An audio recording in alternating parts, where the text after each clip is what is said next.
Hey, everybody. Welcome to another episode of Crimes, Killers, Cults, and Beer.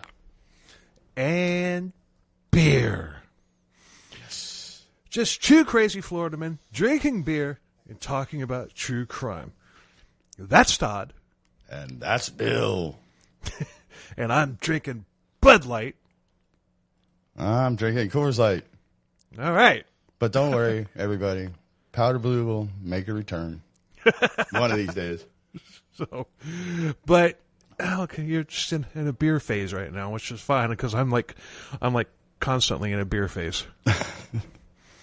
In fact, in fact, when I was doing those the episodes when I was drinking vodka and stuff, somebody probably should have done a wellness check on me. Yeah, I got rummed out, so I'm back to beer. Anyway, tonight we're covering a case that I've wanted to cover for a long time, and it just never happened. And I've mentioned this douchebag on on several episodes over the course of the podcast history. And well, here it is. We're covering Jerry Brudos. We finally got to it. Yeah, the shoe fet. I honestly think that there were probably several episodes before you left where I had mentioned Jerry Brudos. I think there were. I know there was at least 2 or 3 when Paul was with us. Right. So yeah, he's come up a lot in just random discussion. So it's just like, okay, fine. Time to give him his own episode. And it's crazy because this story, if we released it on April 1st, if people weren't familiar with the story and we released it on April 1st, they would think that we were doing another April Fool's Day prank. Yeah. Which, by the way, we did a year before TimeSec did theirs. I'm just saying. Yes. Dust Bowl Killer, episode 50. Todd was a part of that. Yeah. I had to be, otherwise I'd be like, what? No, I meant you were on the show for that one. Oh yeah, but you still told me what it was. Right. Sort of. So, well, anyway. You had the script. I think that's like the only episode that we've ever done where you actually had the script in front of you. Yeah, probably. Yeah, I'm not big on reading a whole lot, so, But before we get started, I got got a little bit of housework to do. A couple shout outs. Just a little. There's not going to be much. Not going to be much digression on this one because it's a long one. It didn't make sense to make this a 2-part episode. Yeah, so, he says that now. Yeah. 2 hours later, we're on page 7. But no, dude, it better not go that way. No, it won't. But anyway, before we got started tonight, I made a little. I found a picture of a woman's stiletto shoe, and I put a caption on it that said, "We told you what our next episode was on the current one, but if you haven't heard it yet, why the hell haven't you?" Anyway, here's a clue to the next one, is the stiletto high heel shoe. Shout out the 1-0 podcast. They commented on it and said, "Man, I wish more people would tell the true story of Cinderella. Thanks so much for bringing this to light." Oh yeah, it's great. Hell yeah. Yeah. I'm like, okay. And she like literally just, well, they, I don't know if, right. I've never actually heard that podcast. I'm going to have to check them out now but I'm always looking for new podcasts to listen to. But,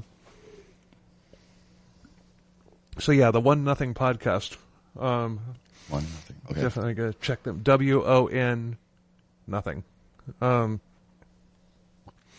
Another thing I need to shout out is Murder Coaster, because they did they put together like a 4-act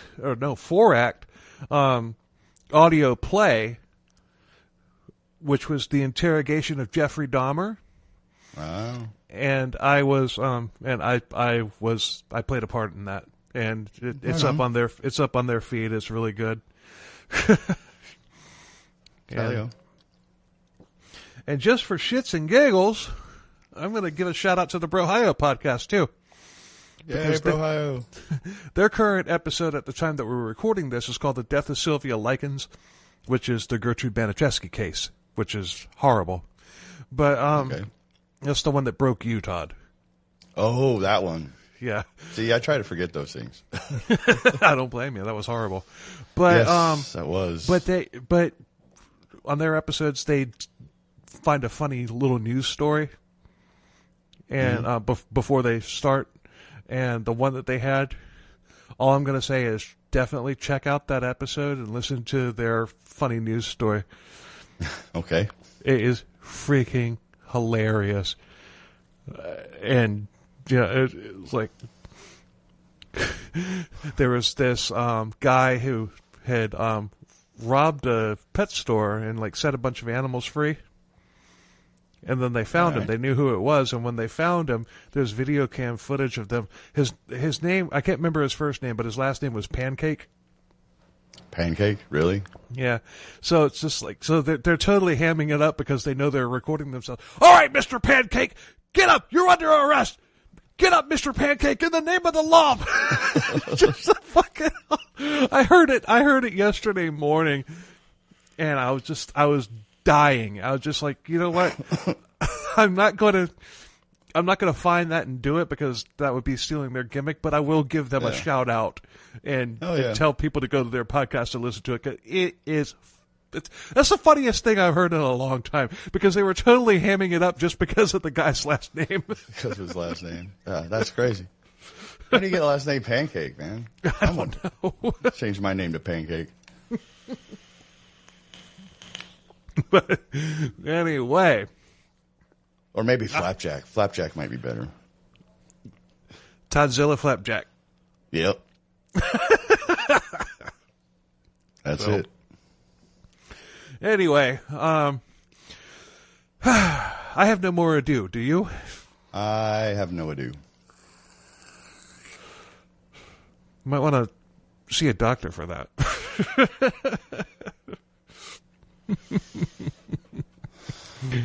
I'll remember that. Anyway, it's on now. let's get going.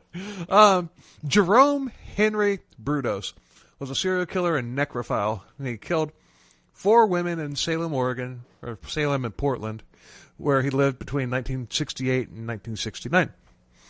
He also attempted to kidnap 2 other women.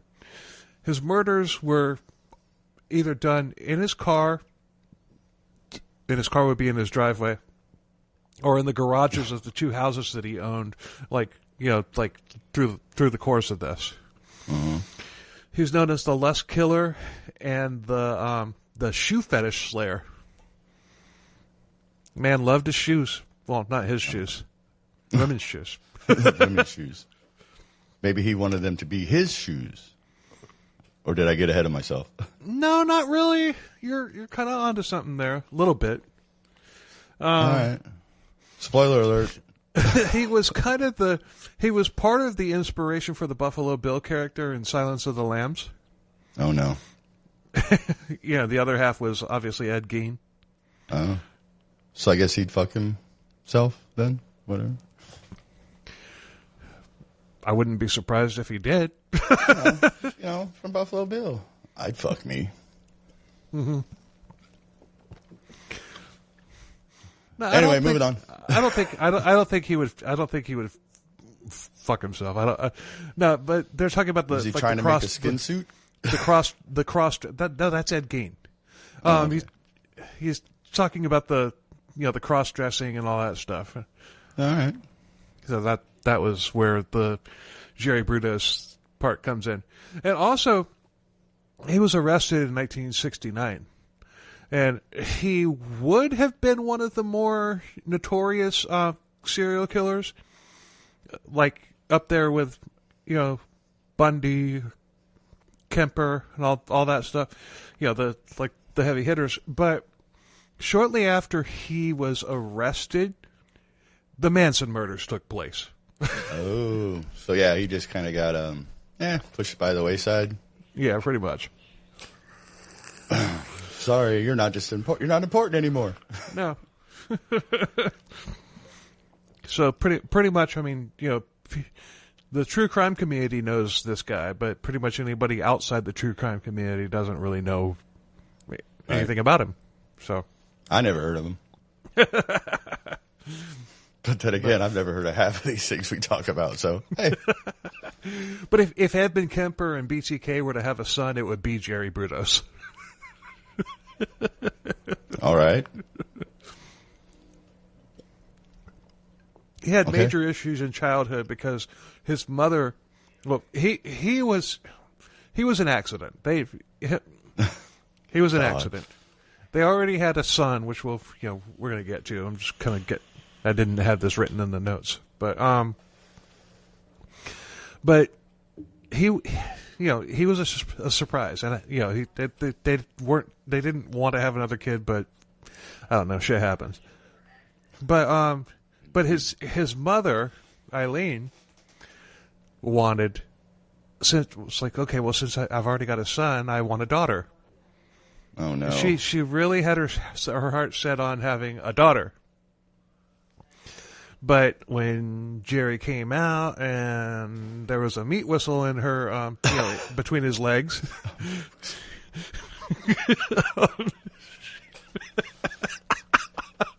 she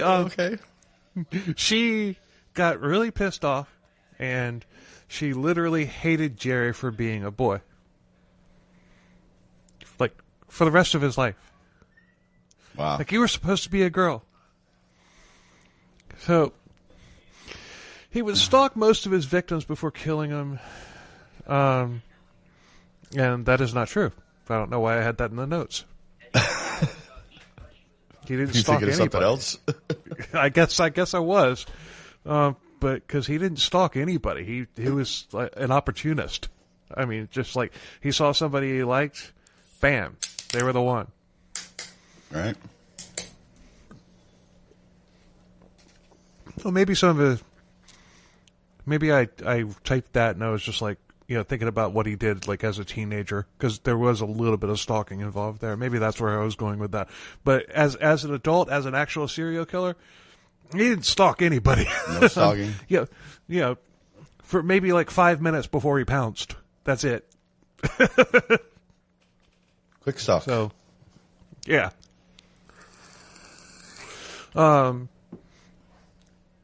All 4 of his victims were strangled, and he loved taking pictures of his victims before and after. He also liked to sever body parts, including breasts and feet.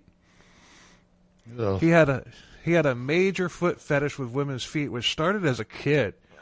He started his It's easy for you to say. No, it's not. He started his criminal career as a kid stealing women's high-heel shoes and panties, which later escalated to assault and then to murder. Well, that escalated quickly. Yeah, and he went from wow. Okay.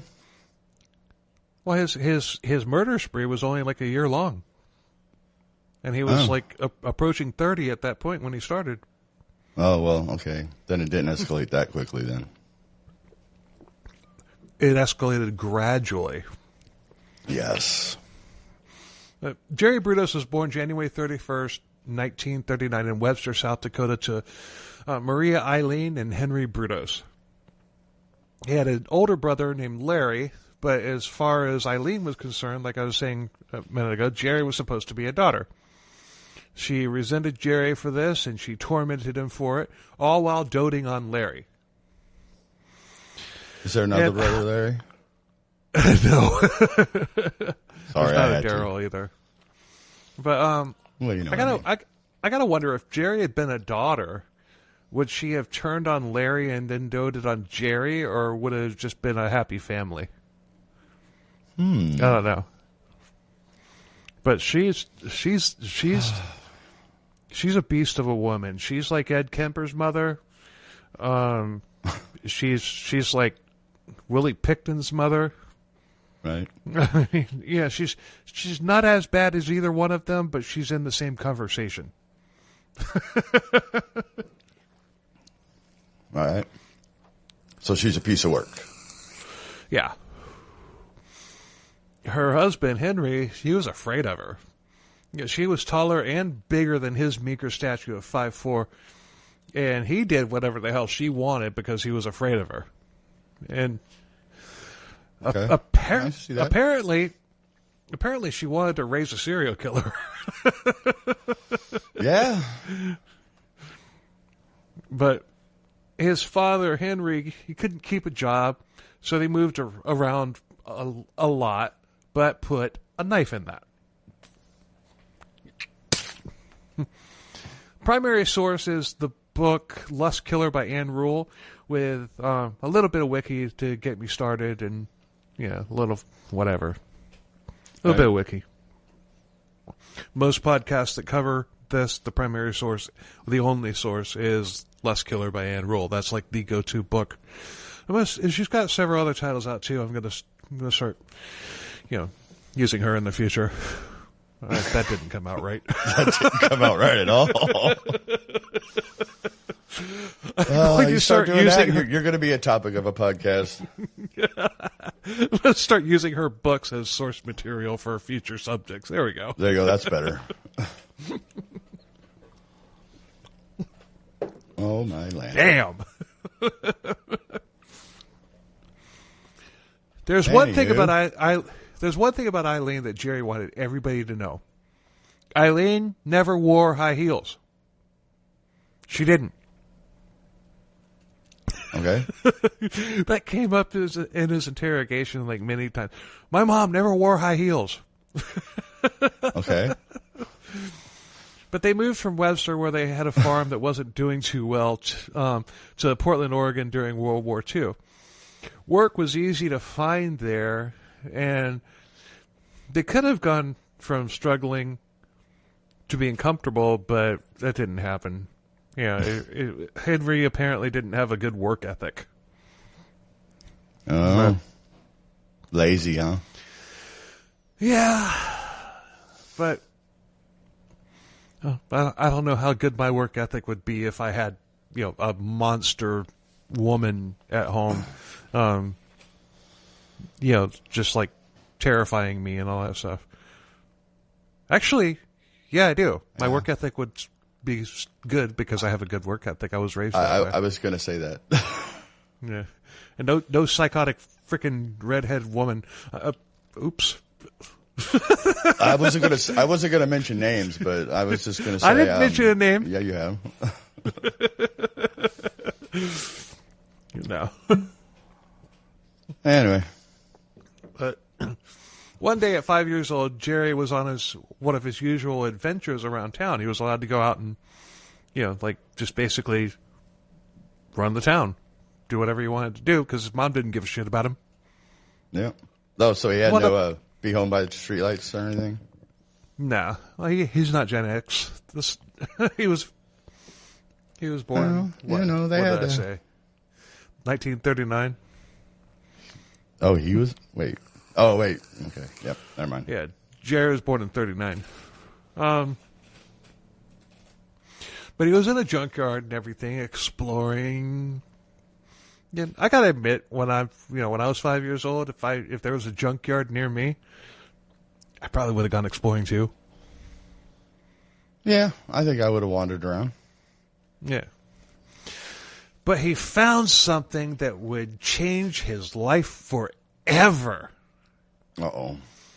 He found a pair of women's high-heeled shoes, and they fascinated him. They were made of leather. They had rhinestones in them. Shiny. Shiny. I think that's the first Firefly reference we've had. Yeah.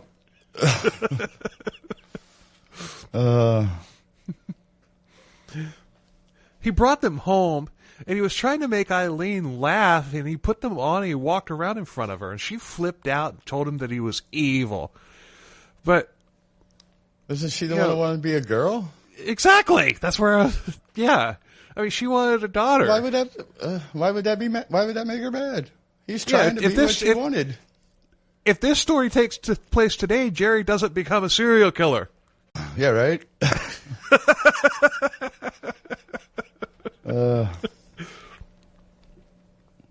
She told him to take the shoes back where he found them, but he didn't. He hid them.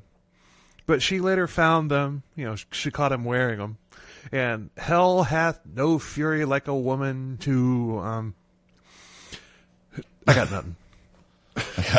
Yeah. Flipped out even worse than before because Jerry had defied her. But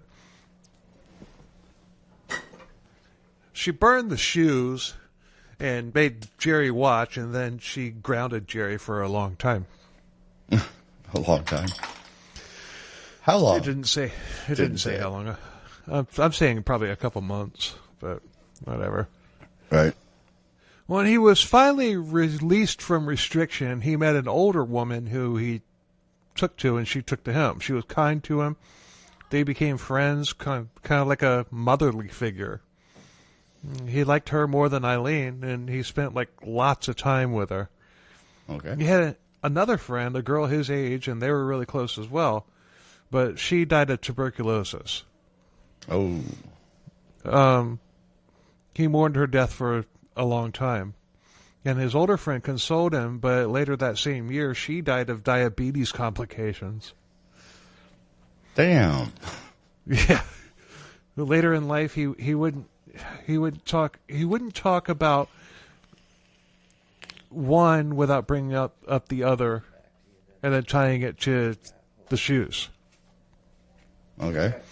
He wouldn't talk about the little girl without talking about the older woman and shoes and vice versa and all that stuff, because his mom flipping out about the shoes really fucked with his head. Yeah, I would imagine so. That's fucked up. So in 1 year, he had lost his precious shoes, and he had also lost the two most important people in his life, and he's only 5 years old, and his mom hates him. So this is one of those. This is one of those where you feel bad for the kid. Yep. Oh yeah. I mean, yeah, that sucks, man. Yeah. I mean, it's really hard to. Yeah. It's just. Yeah. What I've just described is hell, but there's more coming before he starts going crazy. It's just like you just want to, just like you said in the last episode. Where the hell's children and families services when you need them? Right. But then again, I mean, Jerry wasn't being abused, though. He was being emotionally abused. Yeah. I mean, yeah. He wasn't being, physically abused, but... Right. He was being emotionally abused big time. But by the time he was in first grade, they had moved to Riverton, California. He had been getting in trouble for stealing girls' shoes, and they were erotic to him. I mean, keep in mind, he's only 5, 6, 7 years old or whatever, but they made him feel funny. That's how he explained it. He didn't know what it was. There was something about women's shoes that just, he's a kid. He doesn't understand. He doesn't feel anything down there, but he might get butterflies in his stomach. You know what I mean?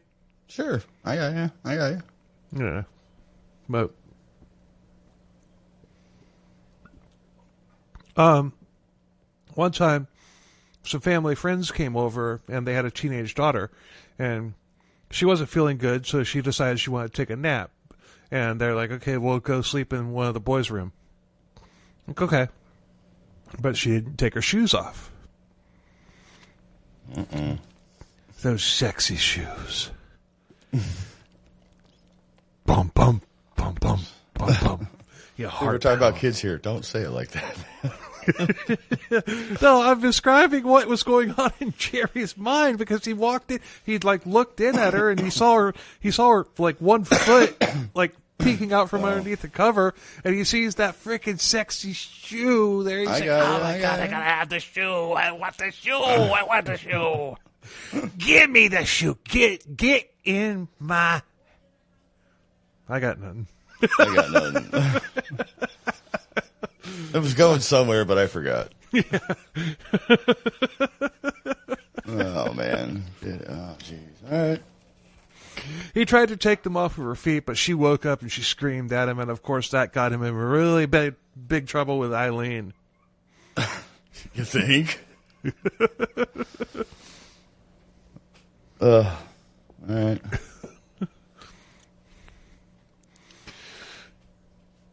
Never mind. I was going to make a Dexy's Midnight Runners reference, but I decided not to.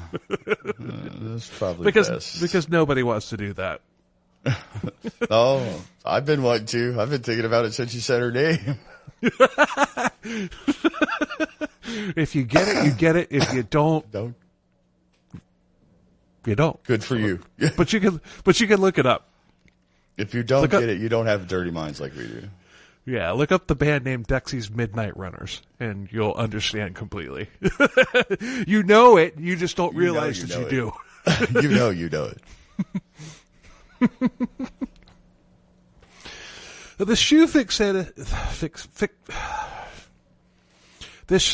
fixation was setting in on Jerry pre-puberty. He didn't know, like I said before, he didn't know what was going on, but he didn't know anything about sex. Like when they were living on the farm in Webster, he had seen animals do it, but that's all he knew. I mean, he didn't think that there was anything sexy or arousing about it. You know, there's definitely nothing sexy and arousing about watching cows fuck. Well, yeah, you got a point there. Unless it's in Mexico and it's a donkey with a woman. Yeah. You know, get out of my head, man. Because, yeah, that's the first thing I thought of, too. Want to see the donkey show? Yes, remember that Saturday Night Live skit? That Saturday Night Live skit? Yeah. Apparently, due to an error in nomenclature. Oh, man. But the shoes were something different, though. He was likely confused, not knowing why they made him feel this way. As far as he was concerned, he couldn't figure out why everybody freaked out about him liking shoes. I don't get that either. It's just shoes. It's just shoes. It's shoes. And you know what? All these people flipping out about his mom, that girl, everybody flipping out about it is, you know, it just stigmatized it to him, which made him subconsciously want to do it even more. Yeah. They contributed to his fetish. Yeah. I mean, geez, how old is he? 5, 6, somewhere in there? I think he's like 7 at this point. 7? No, you know, it's any kid. You don't tell a kid when you tell a kid not to do something, that's the first thing they want to go do. Yeah, and especially if you got your mom telling you, "Oh, I wish you had been a girl." Exactly. He's just trying to make his mom happy. I'm trying. Yeah. But then I try and you're like, ah! It makes her madder. Yeah. Poor kid, never stood a chance. No. His first grade teacher was a pretty woman who kept a pair of high-heeled shoes in her desk in case she had a date or something after school. Because teachers do that. I don't know. Well, see, dude, when I went to school, all my teachers were like, and this is not because I was young. I mean, they were old. There's no way they had a date after school. Oh, no. But in high school, though, I don't know. We both know somebody who, as a junior in high school, hooked up with a teacher, and they were together for several years. We both know somebody. Now, I'm not going to drop names or anything like that, but all right. But none of my teachers, like me personally, in my classes that I had, none of my teachers were. Her first grade teacher was a pretty woman who kept a pair of high-heeled shoes in her desk in case she got a date after school. And those shoes were beckoning Jerry like a siren at sea, luring sailors to their demise. Jerry waited until the time was right, and like a ninja, he stole the shoes out of her desk. Like a ninja. But the heist wasn't yet complete. He had to get them out of the building. He hid them under the blocks in the play area and planned to take them home with him, but another kid found them. Foiled! Foiled. Damn it, man. A couple days later, he admitted that it was him who stole the shoes, and the teacher wasn't even mad. She was just confused. She's like, why'd you take my shoes? He got embarrassed, ran out of the classroom, and of course Eileen was a lot more pissed off about it than the teacher was. Of course. Oh man, all right. Jerry failed second grade, and the family moved to Grants Pass, Oregon. His neighbors had 4 kids, 3 girls, 1 boy. The boy was about Jerry's age, and Jerry became friends with the boys, and they would sneak into the girls' room where his fetish escalated from shoes to panties and bras. Yep. Saw that coming. They would play with them and everything. And I gotta think that Jerry was probably the ringleader in this. I don't think it was the other kid. Yeah, I would go with. I agree with you on that. Yeah. But the other kid probably thought, "Oh, I'm just playing with my sister's panties or whatever," But he probably didn't think anything of it. Yeah, he probably didn't. But the soft cloth on the panties made him purr as much as the shoes did. All right, then. Am I making you uncomfortable? Nah. Damn, I'm going to have to try harder.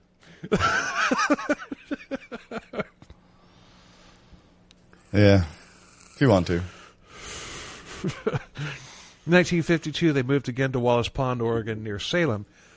Henry won another crack at running a farm, which had the same results as before. Like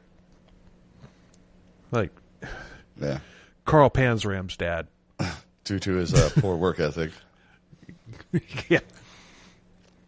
But by now, Larry was 16, and by now Larry, not Jerry, but Larry was 16 years old, and he had a box full of pinups and sexy drawings that he had drawn of Lois Lane naked. Yeah, he kept it locked, and Jerry found it, and he got into it. He picked the lock, huh?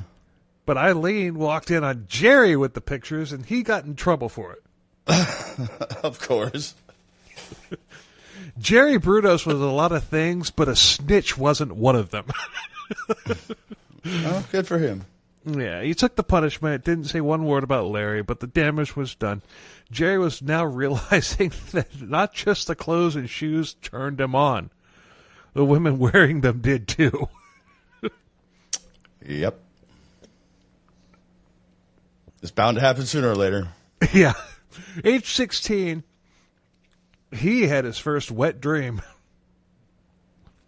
All right. And Eileen punished him for it and made him clean the sheets by hand while screeching at him, "You're evil for doing that! You're just an evil little boy!" All right. You know what? If you have a wet dream, it just means you need to jerk off more. But put a knife in that.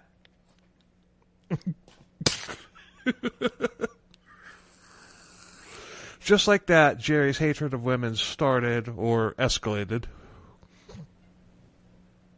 He began crafting fantasies for revenge against women. Specifically, Eileen. He was dreaming up ways that he would kill her. He hated his mom, and you know what? I don't blame him. Yeah.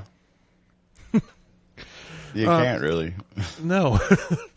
He even started digging a tunnel. It just gets worse too. He even started digging a tunnel in the side of a hill on the farm. He wanted to get a girl into that tunnel, make her do whatever he wanted to do. But he was a virgin who hadn't even seen a porn magazine. It's like he didn't know. I mean, all he'd seen is these clippings from like the Sears catalog and these drawings that his brother had made. Yeah. You know, he didn't know exactly what he would do with a woman if he was able to get one. But he just knew that he wanted to get one, and it's just the thought of the girl screaming, not wanting to be there, that excited him. All right. He continued to steal women's shoes and clothes and managed to keep them hidden from his mother. But once again, he wants you to know that he never stole his mother's clothes or tried them on. Right. He wants you to know that he had no attraction whatsoever to his mother. Ed Kemper didn't either. Yeah. But anyway.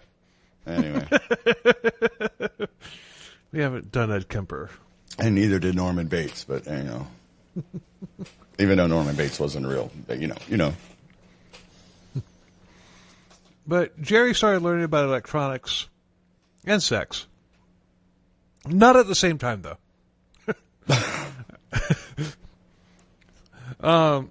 In fact, at age 17, his only ejaculations had come from the wet dreams. He couldn't even climax by jerking it off. And he still had never seen a naked woman. Wow. Or even an actual picture of a naked woman. Which is freaking crazy. Yeah, right? Well, there wasn't internet back then. That shit's wasn't as accessible as it is these days. No, but he's 17 years old and he can't even come but jerking off? You don't know what's going on in his head. Jerry Brudos was a lot of things, but a criminal mastermind was not one of them. All right. He decided that he had to see a real naked woman, and he came up with a plan. There's an 18-year-old girl whose underwear he had stolen from her room when nobody was home at her place.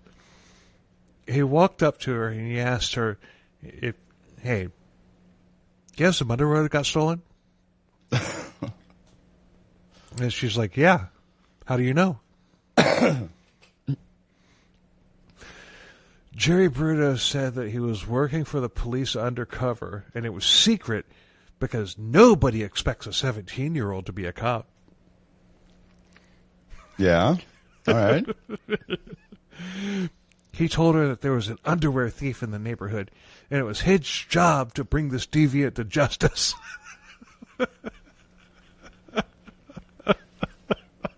This is real, right? You're not making this up? This is real. I swear to God, this is real.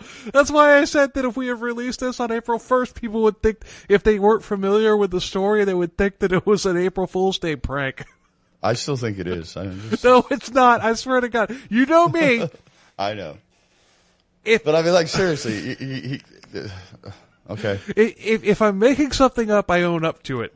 I swear to God, I am not making this up. Okay, go on. So the girl was skeptical, and she wasn't afraid of him. But in her mind, she's like, okay, this clown does know something. And she wanted her stuff back. So she played along. He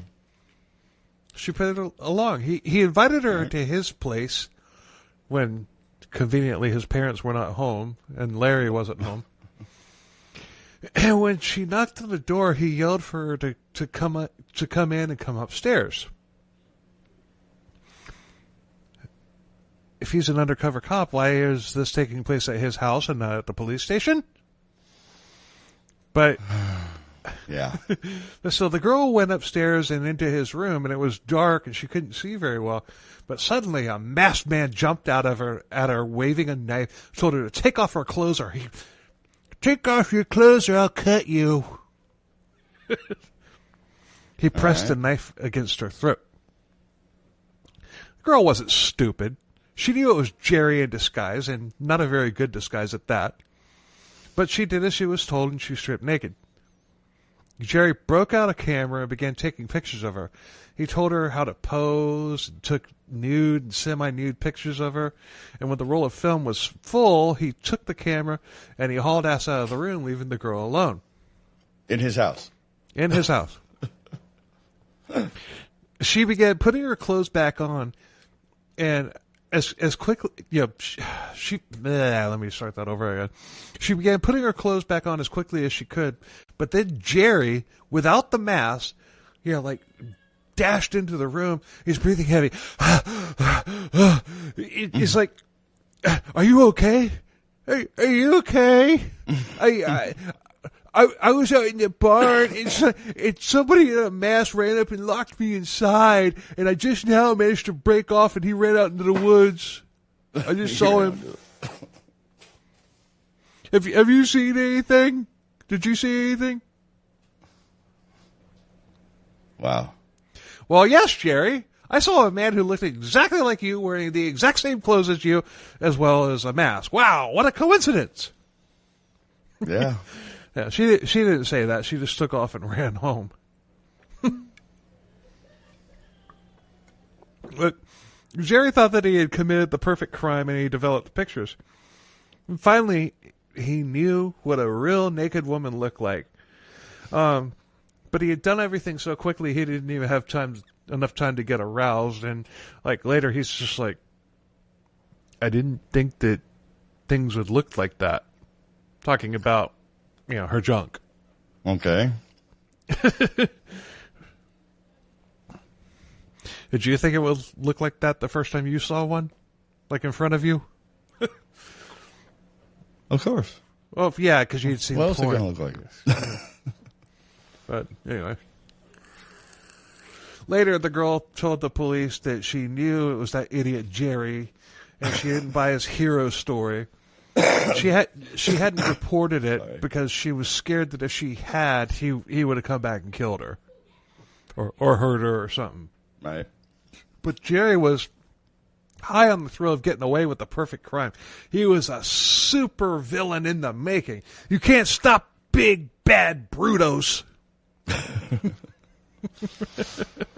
Yep. Why not? Can't stop him. But in April of 1956, Jerry came up with another plan. Uh-oh. It wasn't a good one. Yeah, well, just like his first previous plan wasn't one. that good. Yeah, but it was a plan. It was a plan, that's for sure. It was a plan, yeah.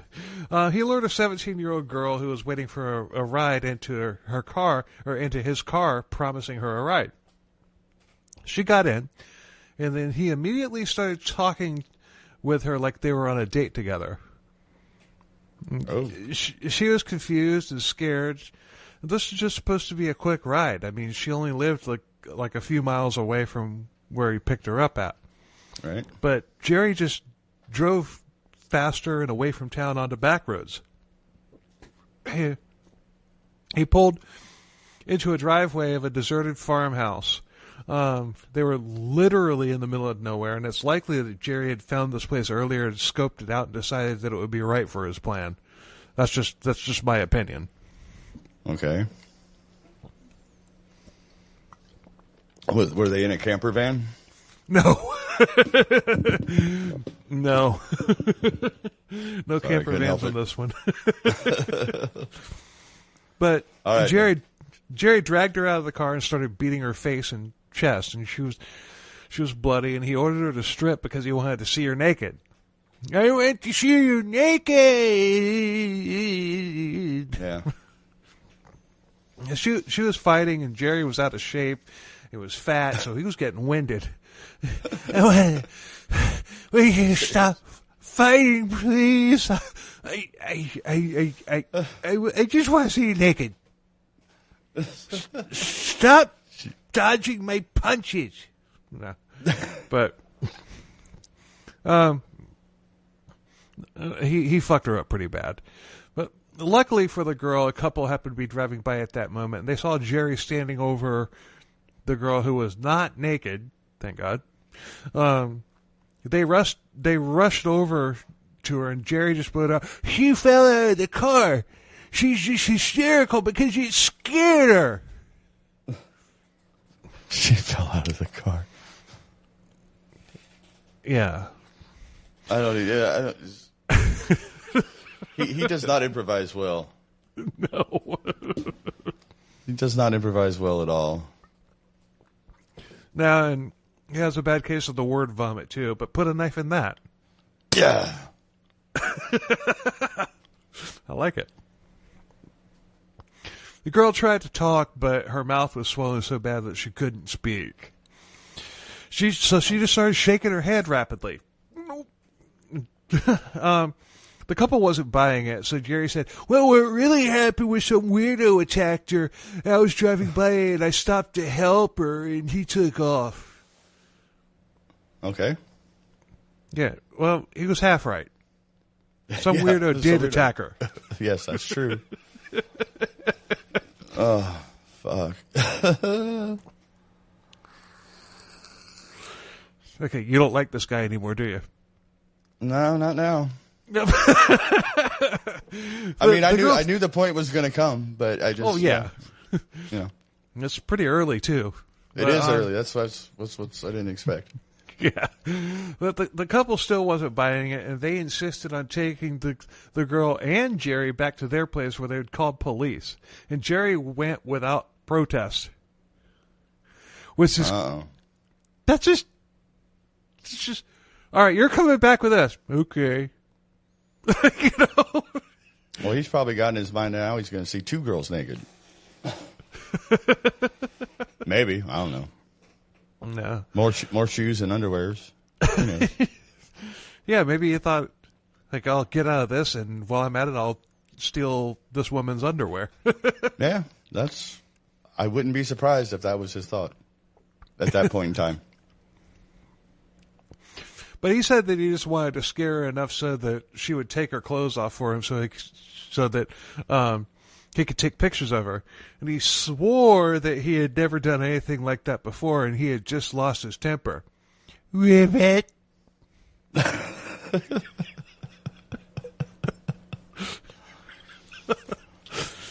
I knew you'd like that. Yeah. Dude, that's making me want to watch Hell Goes to Frogtown. Or Comes to Frogtown now. Put a knife in that.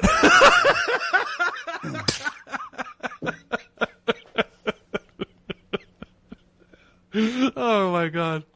Yeah. We're idiots. Anyway. The police searched his car. And they found like his camera equipment. He had a rig. He found his whole rig. All right. So they're like, okay. He says that he wanted to take pictures of her, but he's got this whole frickin' rig. Yeah, he planned this. Oh yeah. He was going to set it up. Yeah. All right. Yeah. The girl was treated at the hospital. Police searched Jerry's room. Fucking autocorrect, man. Why would autocorrect correct Jerry to Gary? I don't know. I know I did not type Gary. I have too much respect for a man named Gary to accidentally put Jerry. Police searched Jerry's room and found all of his sticky photos of the other girl, as well as like women's shoes and clothes, even women's lingerie pages from clothing catalog. They asked him about it, and he said that he had developed those pictures for a friend who was going to fry his legs up and dip them in hot sauce and eat them if he didn't do it. Ribbit.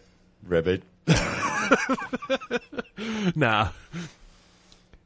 He says, I developed these for a friend of mine.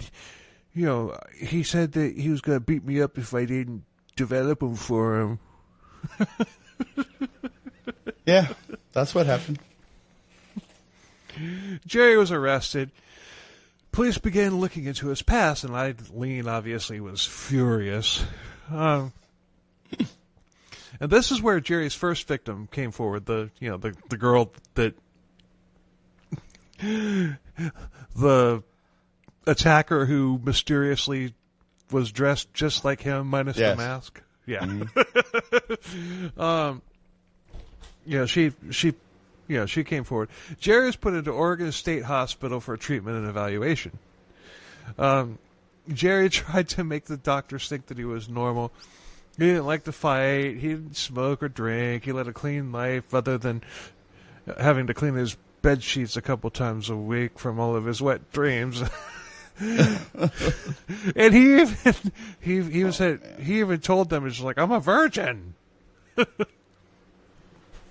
Okay. So,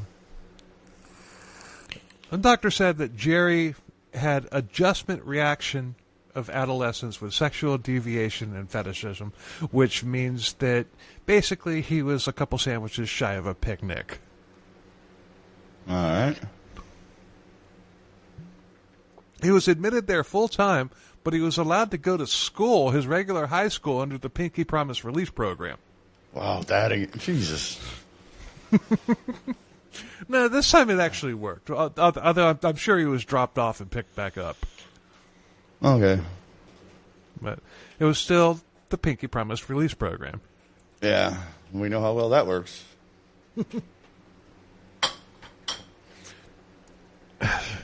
There's a T-shirt there, too. Yeah, there's definitely a T-shirt there. The Pinky Promise Release Program. Yeah. Jerry was smart. Yeah, he was really smart. I mean, when he got caught and analyzed and everything, it was determined that he had an above average IQ. But he was also forgettable. And when he was arrested for his murder, some classmates were interviewed about him. Nobody remembered him. One of his lawyers was even in the same, like a same class in high school as Jerry, and he didn't even remember him. He didn't make that connection until like later on. Wow. Like, holy shit, I was in high school with this dude. Yeah, that would be me. Now everybody remembers Toddzilla. I wasn't Toddzilla then. I was just Todd. Oh. I didn't become Toddzilla till like 2000. But while on the Pinky Promise release program, Jerry still lusted after the pretty girls. But he wasn't making it obvious. He kept it to himself, but he was later diagnosed as being borderline schizophrenic. Oh. Okay. He was at the hospital for just under a year, and when he came home, everything was normal and running smoothly. His family hadn't even missed him. Wow. Damn. That sucks.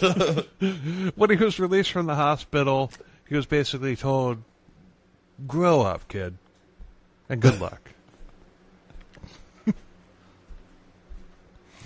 But he was brilliant with electronics at this point. And his high school teachers, they called him, he's brilliant and lazy. So he's Peter Parker? Lazier. Toby's Peter Parker. Lazier. Okay. He decided he wanted to get an FCC license so he could get work at a radio station. He did graduate high school, 142nd of 202. Well, not completely at the bottom, but... Yeah. That's about where I was, I'm sure. My senior year was a joke, but anyway. But the thing, hold on. You're a pretty smart guy. I'm pretty sure you have a IQ that's higher than average. Something you want to tell us? You like shoes? No comment. Oh, man. That's two. Damn. We had to take a break, and you still haven't forgotten that first one. Nope. Oh, boy. He got into technical school, and in 1959 he joined the U.S. Army. He joined the Signal Corps, and he did well with it. I mean, he achieved the rank of E2 and pretty quickly until his obsessions came back to get him.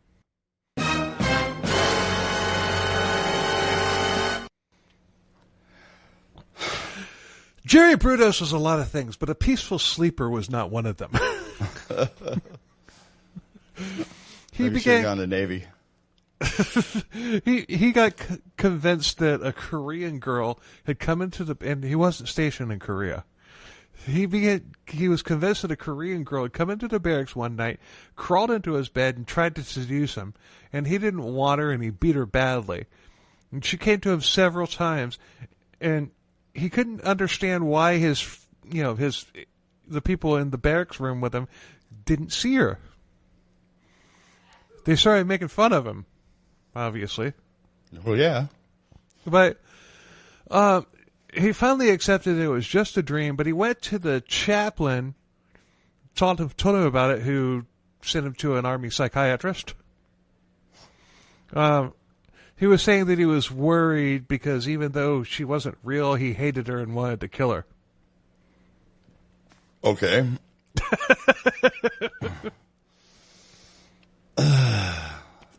Yeah, he's definitely gone off the end. He's a couple beers short of a six-pack. Which like is what 5. I was a little bit. Yeah. Yeah. Yes, you were. Yeah. But October 1959, Jerry was discharged from the Army. And he was disappointed, thinking it wasn't fair that he was discharged for such a minor thing. But that's not exactly minor. No. I mean, what if they were in the trenches at war and he thought one of his friends was that Korean woman? Exactly. Wait, yeah. When was the Korea? When was that? Was that in the 50s? The Korean War? Yeah.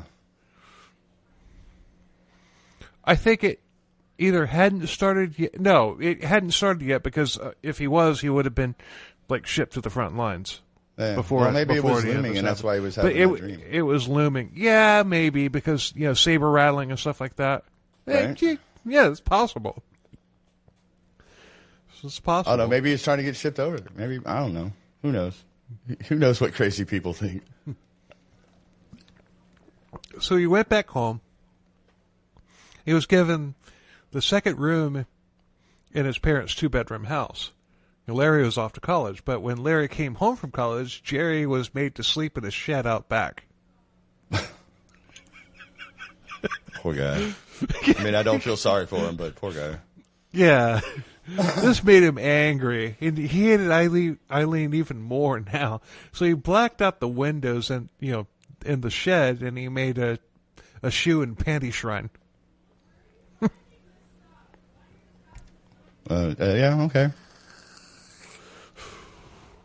One evening, Jerry was out. Yeah. One evening, Jerry was out running errands, and he spotted a pretty woman wearing a red dress. He followed her all the way back to her apartment.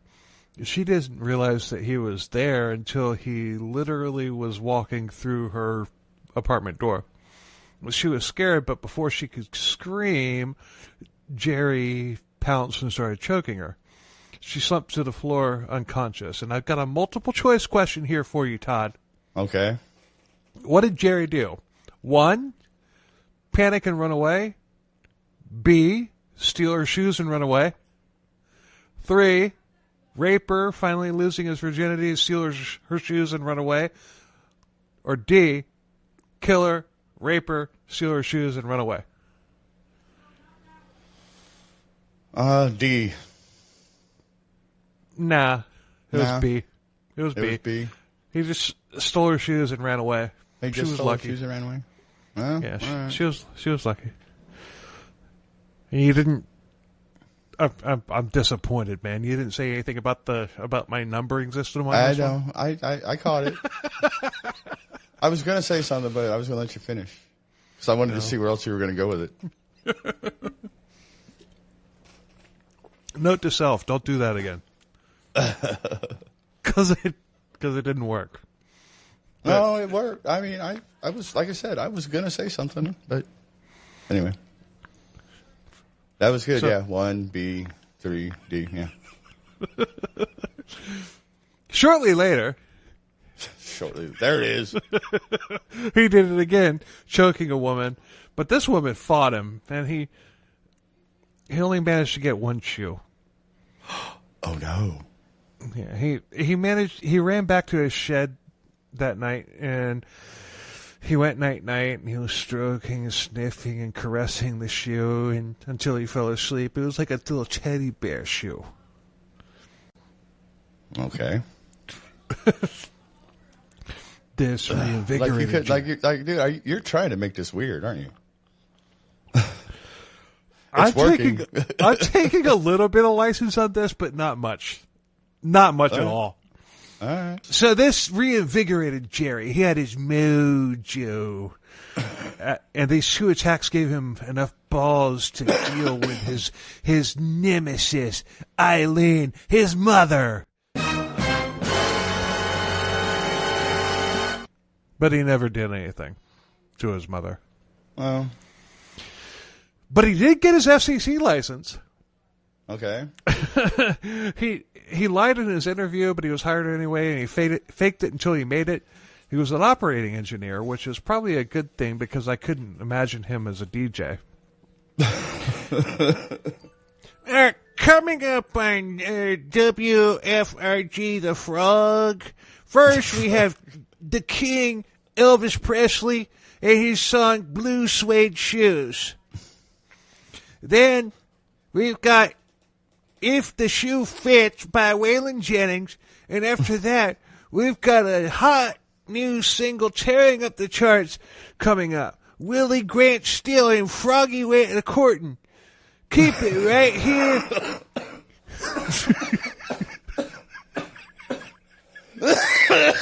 I'm fucking you, man.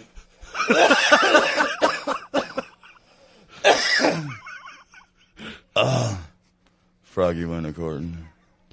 Keep it right here on AM 1350 WFRG. The Frog, Ribbit. Ribbit. Surprised you didn't throw in these boots were made for walking. That'd be too obvious. Yeah, it is a bit on the nose, isn't it? Anyway. The Frog. Like all right. Yeah, that was good. Yeah, he wouldn't have made a good DJ. Nah. But he was in his 20s now, 6 feet tall, 180 pounds. Apparently, he had lost some weight at that point because 6 feet, 180, that's pretty slim. Yeah. I mean, I was 6'3", 190, and like a mutual friend of ours said, it's just like, you know, during that time when I was like 18, 19 years old, it's like if you lose any more weight, you'll fall through your asshole and hang yourself. But you have to jump around in the shower to get wet. Yeah. But, yeah, he had lost some weight, but that won't last long. He was still a virgin. He had a beater of a car, and he was single and he was ready to mingle. He wanted a woman that was drop dead gorgeous, who would submit to him sexually whenever he wanted. She would be totally committed to him, and he would keep her away from the rest of the world, sheltered. She would be yeah, that'll happen. It did. It did? For a while, yeah. She would be his property, and she would like it. Well, kidnapping a girl and chaining her to the wall is not finding a girl that agrees to all this shit. Hold on. The story keeps getting weirder until it turns like absolutely horrific. I know, that's why I'm trying to guess like weird shit, but yeah. Go way off. And I guarantee you would never be able in a million years to guess what happens next. Yeah, he does get what he wants, but how it happens? Okay. Jerry was 23 years old, and he would meet this woman. He didn't meet her in the wild. He didn't meet her off the classifieds in the newspaper. What happened was there was this 10-year-old kid who would come into the radio station and watch Jerry work the controls. And he was doing this a lot. And I don't know if he was the son of somebody that worked there or not, but he was always there. He was always bugging Jerry. He liked Jerry for some reason. Okay. Jerry one day asked the kid if he knew of any girls that Jerry could date. He's asking a 10-year-old to hook him up. Yeah. So the kid actually knew somebody. So he brought 17-year-old Darcy Metzler to meet him. And love was in the air. Kind of. Yeah. Darcy would sooner rather than later regret rushing into a relationship with Jerry. She was a really pretty girl. She dated around a lot and everything, but she didn't really have any type of like long-lasting relationships or anything. And she's a teenager. All right. Yeah. But yeah, Jerry wasn't pretty even when he dressed up as a girl. But she didn't say that. I threw that in there. But yeah, okay. her parents were strict, conservative German immigrants. She didn't really have any social skills as far as like attracting anybody, but she was good looking. If you catch my drift. I'm picking up what you're putting down. Yeah, but she didn't. She'd never had like a real relationship before. But that was mainly because of her parents. Yeah, she had friends. She had very few friends as well because of her parents sheltering her. But when the 10-year-old kid introduced her to Jerry, she didn't like Jerry at first. He was a fat slob. Like, apparently the weight had come back quickly, or whatever. But he was. And what a 17-year-old would call a fat slob would be if they have a little bit of stuff hanging over their belt line. Well, you know what I mean. Dude, yeah. Got 6 foot 180 last time we talked about him. Oh yeah, it was a year or two later. Oh, this was a year. Okay, yeah, I guess that could happen. Yeah, but he was an adult. She's like, oh, I've got this grown man that wants to date me. So they went on a date, first date, swimming. And she laughed at all of Jerry's jokes, and he quickly won her over. But her parents hated him. And I wonder why. Yeah. And when Jerry asked for her hand in marriage, they shut it down. But Darcy wanted out. She wanted out of, she wanted to get away. She's 17. Just hold out a little bit longer. You'll be able to do whatever the hell you want to do. Yeah, and you won't have to do what you're about to do. Hindsight being 20/20 and all. They came up with a plan.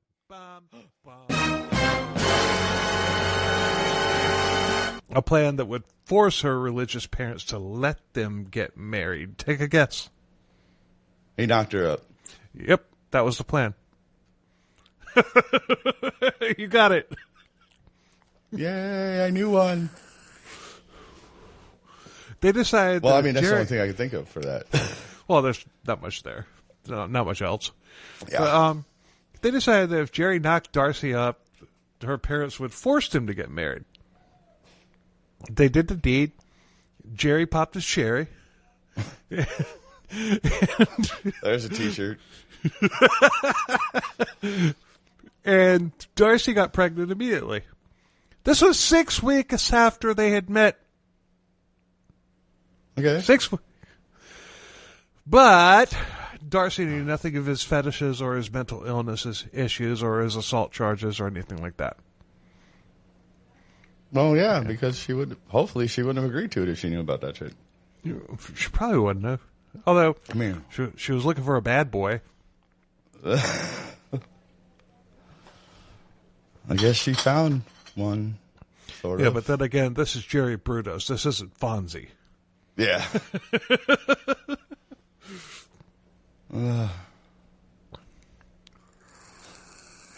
Their first kid, a daughter named Megan, was born in 1962. But before that, Jerry's fetishes would emerge. he would require Darcy to be naked with a pair of high heels all the time when at home, whether she was cleaning, cooking, doing laundry, looking after the baby. All the things that Jerry made her do while he just sat around doing nothing and playing around in his basement, in the basement. All right. It's not a good idea to cook nude. Especially if you're using a frying pan. Put an apron on. No, that's not nude. All right, I'll give you that. But you can put the apron on while you're cooking. No. And then just take it off and be naked again. Nope. Jerry wouldn't allow that. Well, then she had to be naked. Don't use a lot of grease then. Yeah, she had to be naked all the time. But all right. But he took lots of pictures of her, prancing around naked and everything. All these pictures would later be seen by the police. After Megan was born, Jerry insisted that she ride Megan's tricycle around naked for photos. Wow. All right. Now we're getting weird. Yeah. And when they would have sex, sometimes he would put stockings, like pantyhose and stuff over her face just to kind of blot it out. Okay. Yeah. It was a piece of shit, as if we didn't already know that. Right. Yeah, Darcy this took a turn I wasn't expecting. Darcy didn't complain. She was submissive and obedient, for the most part. Yeah, just the type of girl they had dreamed of. But his fantasy didn't last long. And as Megan got older, Darcy decided that she had had enough of them being naked all the time, and started to think that it's not okay for them to be naked running around in front of her daughter, who is now a toddler. Yeah. She started pushing back, and Jerry didn't like that. Know your role, wife. Know your role. Yeah. That's great. This is crazy. They bounced around from house to house, and Jerry also bounced around from job to job, which is why they bounced around from house to house. Was he ever a race car driver? He was not. But if he was, he never won a checkered flag, but he never came in last. Yeah, there you go. But you're welcome, Primus. They were together for 7 years total. And in that time, they had lived in 20 different places. Wow. Like father, like son. Yeah, apparently. Except son turned it up to 11. Yeah. Jerry got a job as an electrical technician in Salem that he held for a while. It was a radio station. He played himself off to be a simple family man who didn't smoke or drink. He never discussed women at this job. He also came up with a tall tale about his military service. He said that he was medically discharged due to an injury from an explosion that killed 2 of his friends. He also said that he was in the Navy, not the Army. Yeah, he was in the Army, but this happened on a ship. Yeah. And the people bought it. I mean, the people there liked him, but they thought he was weird. Gee, I wonder why. His boss described him as the guy who would speak softly and then get hit by a big stick. Oh, that's great. Yeah. I gotta remember that one. I know. When I came across that, I was just like, brilliant! Brilliant. Absolutely brilliant. Well spoke, sir. I'm going to have to borrow that. Me too. But the monster was inside, and it was stirring, and he began going on panty raids again. Yeah. But panty raids and shoes weren't cutting it for him. Darcy got pregnant again, and Jerry was ecstatic. He really wanted a boy. Oh, no. No, but he got lucky. He got lucky. No. But it was a boy. But when her son was born, Darcy didn't want him in the delivery room. Okay. She was sick of him, and who can blame her? Right? I mean, she told Jerry that this is great. She told Jerry that her reasoning was because she didn't want him to see another man playing with her. Just seems like a strange thing to. Seems like a strange thing to say, but Jerry didn't let any other man touch her. Not even hugs from relatives or friends. She wasn't even allowed to have male friends. So basically she was just giving him a dose of his own medicine by holding him to his own rules. All right. I like Darcy. I didn't see that coming. No, I didn't either, but I like her. Yeah. All right. Right now. Oh, no. Never mind. Just go. Sure. I love telling you this story because I had heard it before and everything, but I love the fact that you've never heard this story before. Oh, yeah. I know. Shortly later, Jerry saw a pretty woman rocking some amazing stilettos. Yeah. Pretty woman. He decided he'd follow her home, get the shoes from her there, rather than knocking her down and stealing them, which is what he had been doing. All right. Just like basically playing the knockout game. Bam! Got your shoes. I got the shoes. I got the shoes. I got the shoes. I got the precious shoes. But Jesus. All right. He followed her to her apartment and waited until that he was sure that she was asleep. And he told himself that he just wanted her shoes. He broke in and started searching for the holiest of holies. But he woke her up. Uh-oh. And before she could scream, Jerry was on her. And, yeah, like pounce and everything. He wanted to make sure that, she didn't have a chance to turn the light on and see his face. He choked her out, but once she was unconscious, he started fondling her body, and this turned him on, and he raped her. He took the shoes and he left, and Jerry now had a new favorite pair of shoes. Uh-huh. I'm laughing at Jerry. Yes. Not the rape victim. No. So he's shouldn't have to say that, but it's 2024. Yeah, right. All right, so he's escalated. Yeah. Jerry was on cloud nine with the biggest high that he had ever had in his life.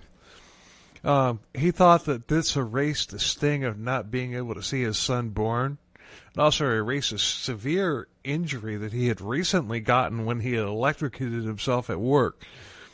480 volts from a live wire that he had accidentally grabbed threw him across the room.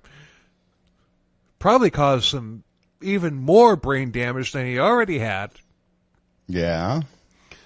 But this also made him think of himself as an alpha, because that would have killed a weaker man. He didn't even go to the hospital for that, but put a knife in that. All right. He was also stoked because he could like lift heavy engine parts that a lot of people needed help with, and put a knife in that. Okay.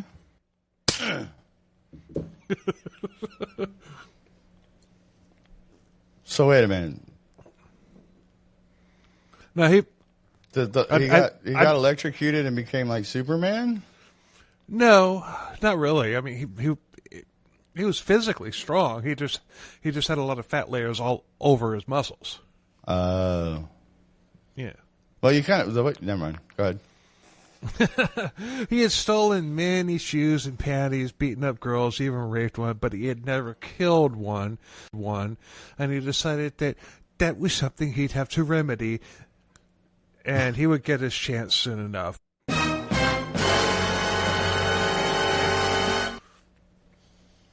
January 26, 1968.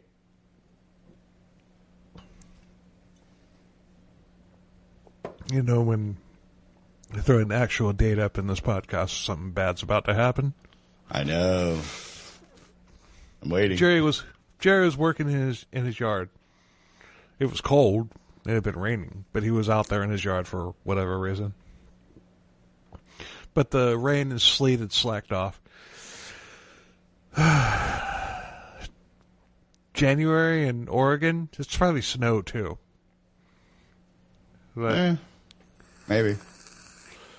A lot of times in Oregon, it doesn't get cold enough to snow. I know. I've been to Portland. Yeah. I was snowed in there for like a week. It was perfectly, nice sunny days, nothing there in Portland, and I had a blast when I was there. But the surrounding areas, the surrounding interstates were like snowed in. You couldn't get in or out of Portland. Yeah. But I had a blast while I was there. I ain't gonna lie. Shout out to Portland. But he spotted a woman walking down the street, 19-year-old Linda Slauson. She walked up to Jerry. She was looking lost. She had a briefcase. She said that she was an encyclopedia salesperson and that she had an appointment with somebody on that street, but she couldn't find the address because her paper had gotten smudged due to the rain. Okay.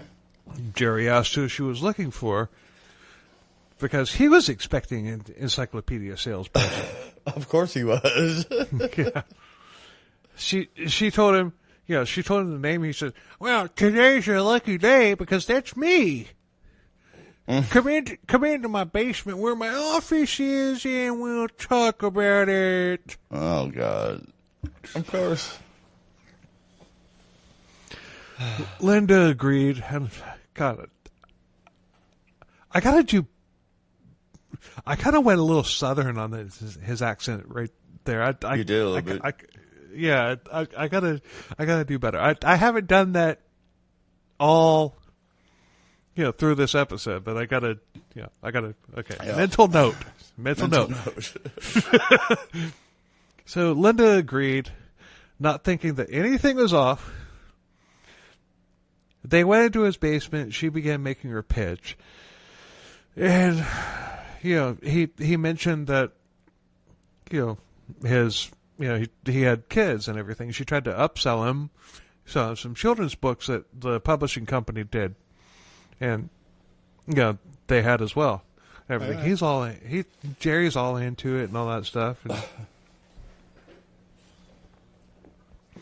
even back then, I can't imagine how horrible of a job encyclopedia sales must have been. I know, right? And for those of you that don't know, encyclopedias are books that are like Google now.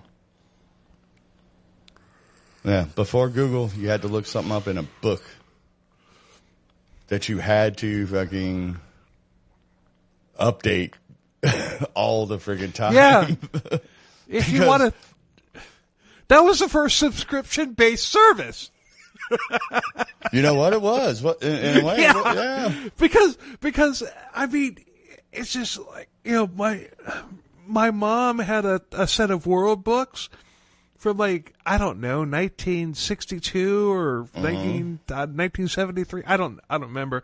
But still, it's just everything that, anything that was listed in that had been updated wasn't in those books. Yeah. You had to get new ones. Yeah. God, that was the first subscription-based service. Can you imagine if somebody sat there and bought encyclopedias every time there was an update? Their entire freaking house would be filled with encyclopedia books. Yeah, it's not like you just get the page that the update is. And you get the entire book. You have to buy a whole new set. You have to buy a whole new set. Yeah. Oh, God damn it. That was a fucking racket from hell back then. Damn right. I mean, encyclopedias, they were cool, but still, it's just, can you imagine if you bought a set of encyclopedias that were published in 2024, by 2026 you'd have to replace the entire thing because everything that was... Dude, you'd have to do it the day after you bought them. Yeah, yeah. 24-hour news cycle and everything. Yeah, I mean, hell. Oh, hell. That's why they don't make them anymore, man. We were recording this episode. We were recording this episode. We just got an alert that Trump was shot at a fucking rally. Yeah. I mean, damn. Didn't see that coming. No. Anyway. Anyway. But. Hashtag. But I digress. Yes. Jerry asked her if he wanted a soda, and she said yes. And he acted like he was going to the fridge behind her. And when her back was turned, he picked up a piece of wood and he bludgeoned her on the head with it. Oh, shit. He then strangled her to death and stuffed her body into the closet under the staircase. Okay. This whole time, his mother, Eileen, and the kids, Eileen was there babysitting the kids. They were in the house upstairs. And this was the middle of the fucking day, too, obviously, because you're not going to be selling encyclopedias at night. Yeah, right? But he went up. If you're selling encyclopedias at night, you're asking for trouble. Yeah. But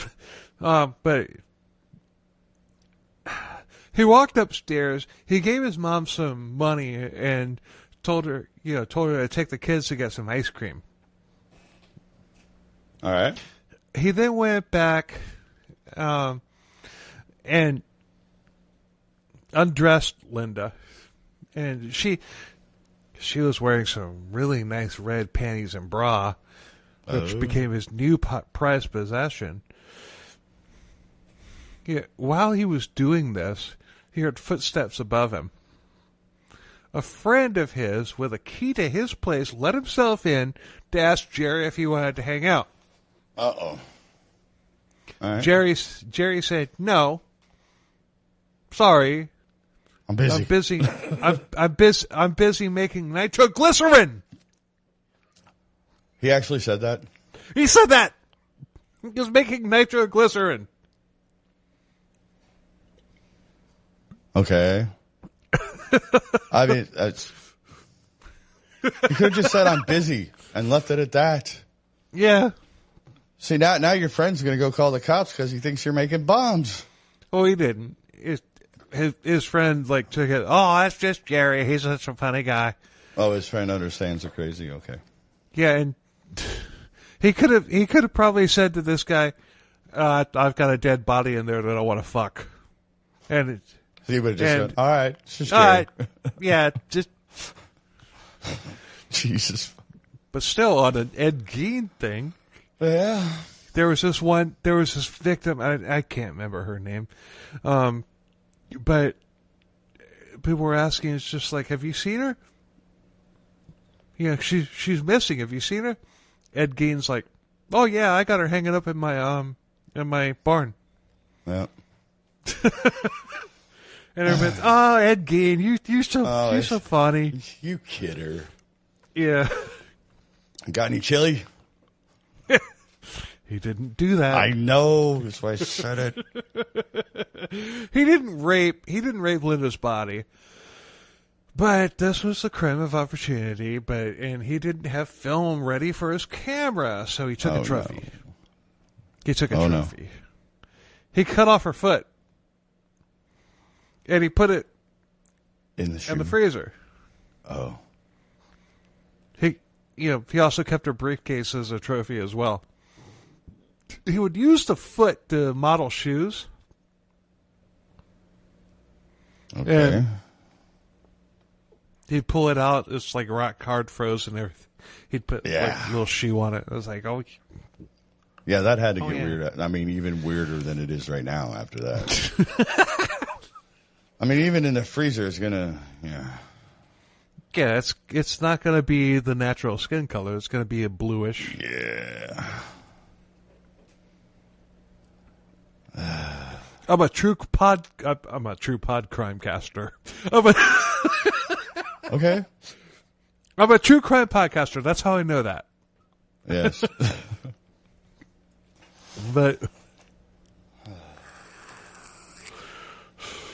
all right. Yeah, dude. You definitely were right about the people would think this was a joke if they didn't know. If they weren't familiar with it, yeah. Because Jesus, this is just getting weirder and weirder. Well, I mean, if you listen to Dan Cummins' episode, his April Fool's prank that he did on April 1st of 2024. This is every bit as outrageous as that story that he came up with.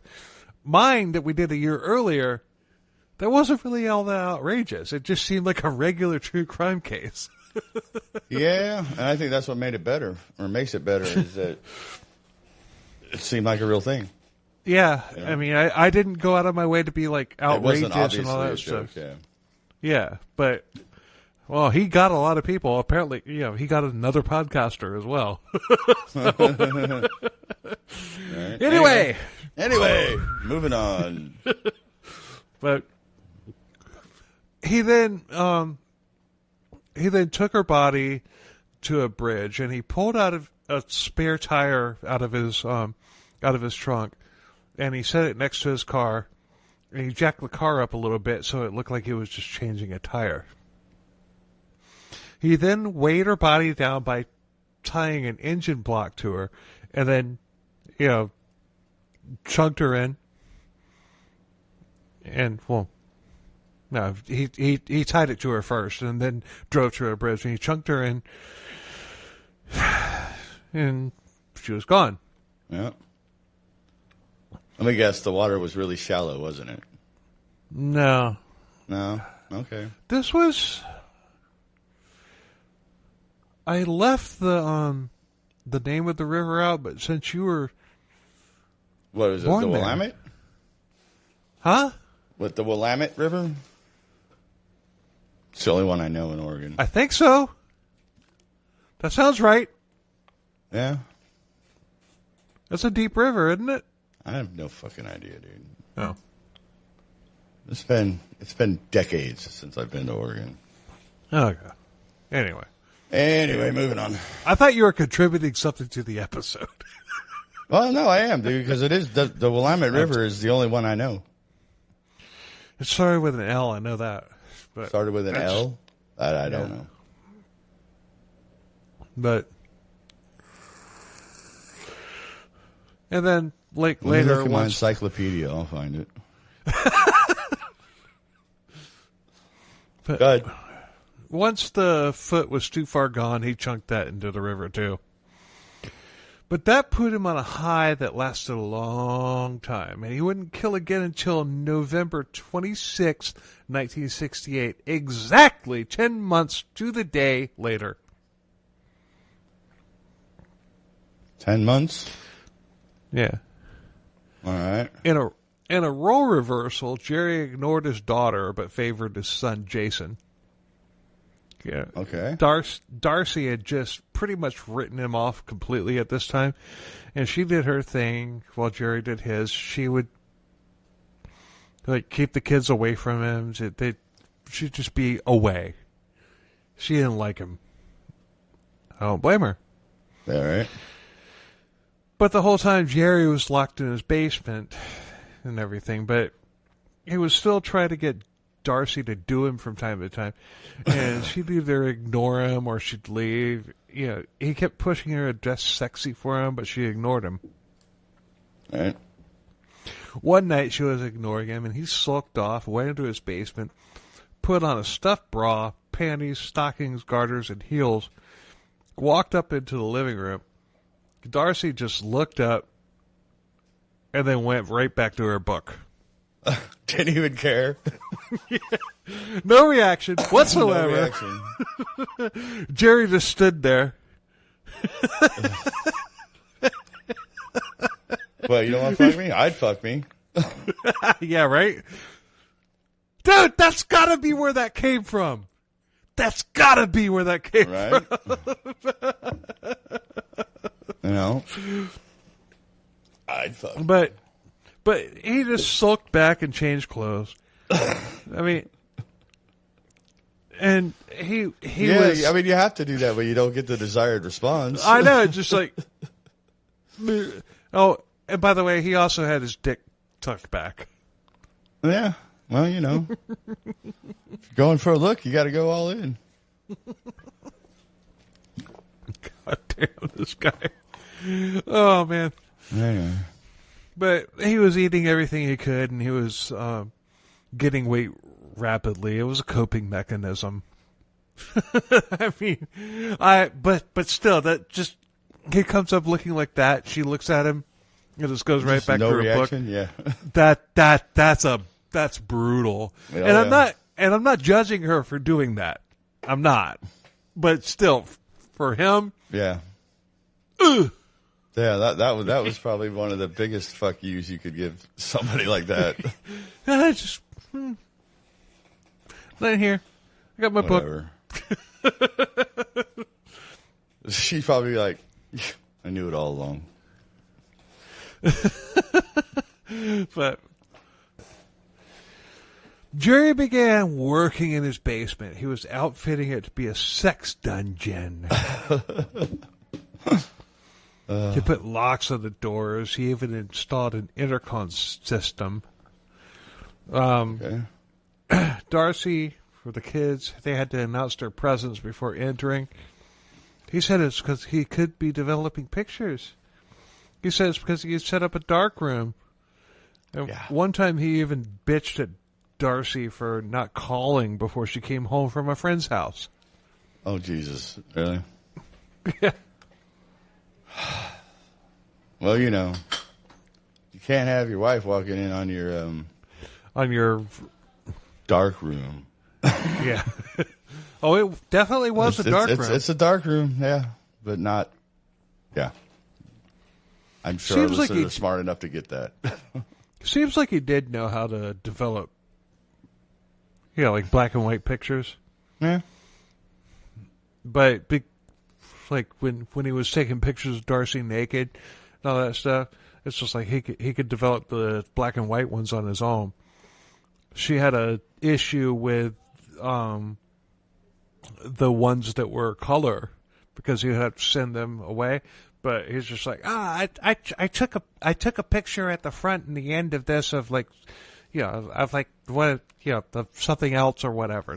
They don't look at what's in the middle. All the guys at the photomat are going, copies. Yeah. Yeah, they do. They do. Oh, yeah. At the pictures. They look. See, the cool thing now is everything's digital. You can take pictures on your phone, and then the whole world sees it instead of just the guys at the photomat. Yeah, right? Anyway. He wanted to have freezers so he could keep lots of bodies there and play with them. And then put them away whenever you wanted. Dolls.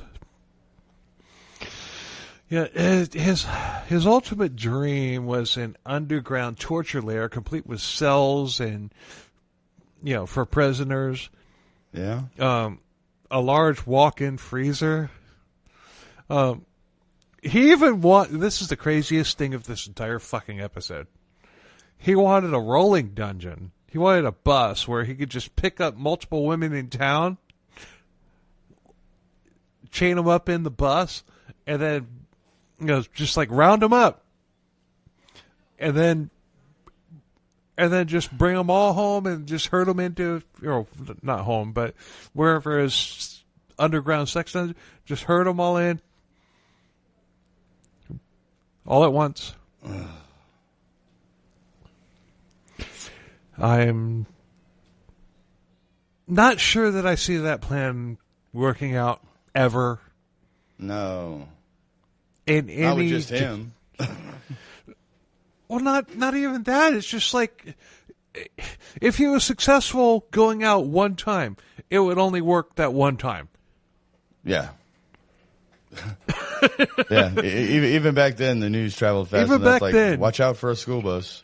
Watch out for that school bus labeled the Sexy Shoe Express. Yeah. Watch out for Jerry's prison van or prison bus. Yeah. God, this guy.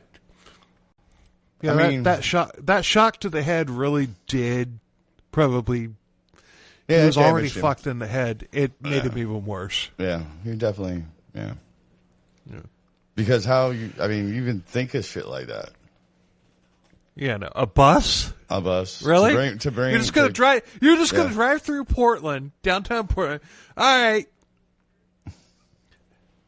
It's a bus. You could do that right now, dude. You just like open the door. Hey, you want some fentanyl? And then they just run right in. Well, they'll zombie walk in. Or you could just say, "Hey, we're a traveling porn thing." Yeah, bang bus. Bang bus, because that happens. Yeah. Holy shit. Damn. Anyway, November 26, 1968. 23-year-old Jan Whitney was driving down I-5 on the way home from work. Her car broke down and she pulled onto the shoulder. She had picked up two hitchhikers as she was driving, and they were standing by the car. Jerry pulled up and offered to help. He said he could fix it, but he'd have to go home and get his tools. Of course. He even said, there actually was something wrong with the car. They found out when they found the car. So, and he obviously knew what it was. But, right. He even offered to take the hitchhikers to where they needed to go because it was local. So the trio piled into Jerry's car and off they went. Once they got to Jerry's house, Jerry said that he had forgotten his garage key, but his wife would be home shortly. And she had one. Mm-hmm. They start chit-chatting. Jerry then joined Jan in the back seat. He told her he wanted to play a game. I want to play a game. Yeah. If a stranger says they want to play a game, run. Yeah, if you can, unless it's already too late. If you can. Yeah. Anyway. He told her to close her eyes and try to explain how to tie a shoe knot without using hand gestures and with no sight. Okay. I'm sorry. Even if I had been okay with everything that happened up to this point, you tell me to close my eyes? Fuck you. Yeah, right? But I'm not victim blaming. I'm just saying. But still, I mean, he had picked up the two guys that were with her and all that stuff, so she felt safe with him. Well, dude, if she was driving along the road and picked up two male hitchhikers, she's obviously into some freaky shit. No, not necessarily. I mean, this is back in the late 60s. That shit was commonplace back then. You know what I mean. I know what you mean, but still. Anyway. But she did it. She tried, and he was just like, no, you're using your hands. You can't use your hands or whatever. But finally, while her eyes were closed, Jerry grabbed the leather strap and strangled her. Okay. But the other guys still there? No, he dropped them off where they wanted to go. It was just him and it was just him and Jan. Okay. I got you. Sorry, I missed that part. Anyway, but he then dragged her into her garage, dressed her in different sets of shoes and underwear, took pictures. Then he raped her body. He then hoisted her body up on a pulley system. And he would rape her body daily for 2 days straight. He didn't have a large freezer, so I'm sure that garage smelled like really ripe. Yeah. And it should be noted that between his first murder and this one, they had moved. And this particular house had a detached garage. Oh, all right. That's kind of convenient. Yeah, that's why he pounced on it. But all right. He even cut one of her breasts off. He wanted to use it as a paperweight. He wanted to make a paperweight out of it, but the epoxy didn't work out how he thought that it would. So he stuffed it full of sawdust and just pinned it to a piece of wood. All right. I got nothing for that, dude. Seriously. I know. Like I said, if we so release he's this got on April, boob on a stick. if we release this on April 1st, people that weren't familiar with the story would think that we were goofing on them. Oh yeah, you'd have to, because who does that? Sorry. Darcy would see this one day. The boob on a stick? The boob on a stick. All right. And he just said it was a novelty idea that he had that didn't work. She didn't question it any further other than saying that it looked real. All right. She of course she's not going to question it. She don't want her boob on a stick. Yeah. And we're going to get to her at the end. Yeah. But on Thanksgiving, Jerry and his family went out of town, and he left Jan's body strung up in his garage. Uh-oh. While they were gone, a drunk driver crashed into the garage, knocking a hole into the garage door. Police responded, but not one of them looked into the garage or noticed a smell.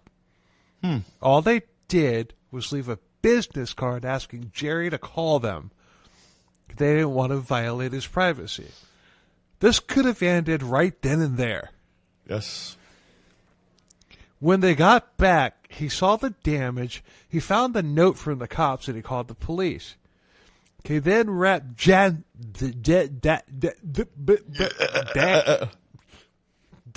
that was... Well, that was bad. That was really bad. He then wrapped Jan's body in a tarp and put it in a shed in the backyard. Police came, filed a report, and left.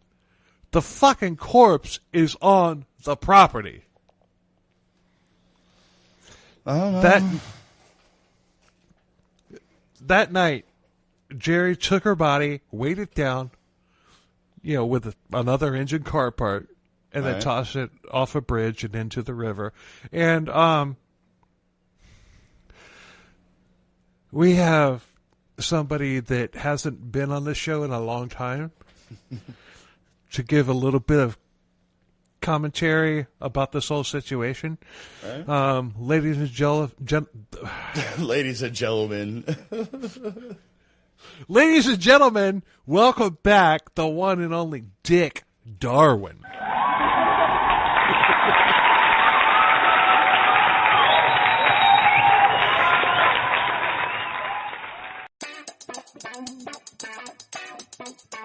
Hello, everybody. Dick Darwin here, Dallas detective. Sir Todd is back now. Welcome back, sir. I swear, CKCB has a higher turnover rate than the Dallas Police Department. But really, you can't be too hard on the officers from the Oregon Police Department for not finding that young lady that Jerry Brudos had strung up in his garage. There are several reasons why. One, there's no reason to look into that garage. They got the guy who had crashed in the house. They left contact info. And really, if they had, Jerry Brudos could have actually sued them for searching without a warrant. That's illegal. They did their job. Plus, it was Thanksgiving. Nobody wants a murder investigation over a holiday. But I'm gonna share something that not many people know. The reason that the officers didn't smell the decomposing body is likely due to senseless officers. And I mean that in the literal term. The Dallas Police Department has a squad of officers who can't smell, you see. We hire them to comply with the Americans with Disabilities Act. We send them into situations where we know that there are or could be dead bodies. They can't smell, see, so nobody loses their lunch. Donuts and coffee are really uncomfortable coming back up, if you know what I mean. But they aren't just exclusive to those cases, so they get sent out on normal everyday occurrences as well, you see. They likely had their own senseless officers on the case, and if that is indeed the case, you really can't fault them for this oversight. Thanks once again for having me on your show. Dick Darwin, Dallas Detective, signing off. Thanks, Thanks, Dick. Hey, well, at least he welcomed me back. That's cool. Yeah, we're after this one. Yeah, There's no more Dallas for us ever. ever. No, That was never. the best Dick. That was the best Dick Darwin yet, I think. It was. But yeah, we are now 100% officially not allowed in Dallas. Jan and Linda's bodies were never recovered, but Sergeant Jim Stovall of the Oregon State Police had put together a task force because of the two missing women. He was a freaking rock star of a cop, and he even put together an extremely accurate profile on the killer. Profiling wasn't a thing yet at this point, and neither was the term serial killer. Okay.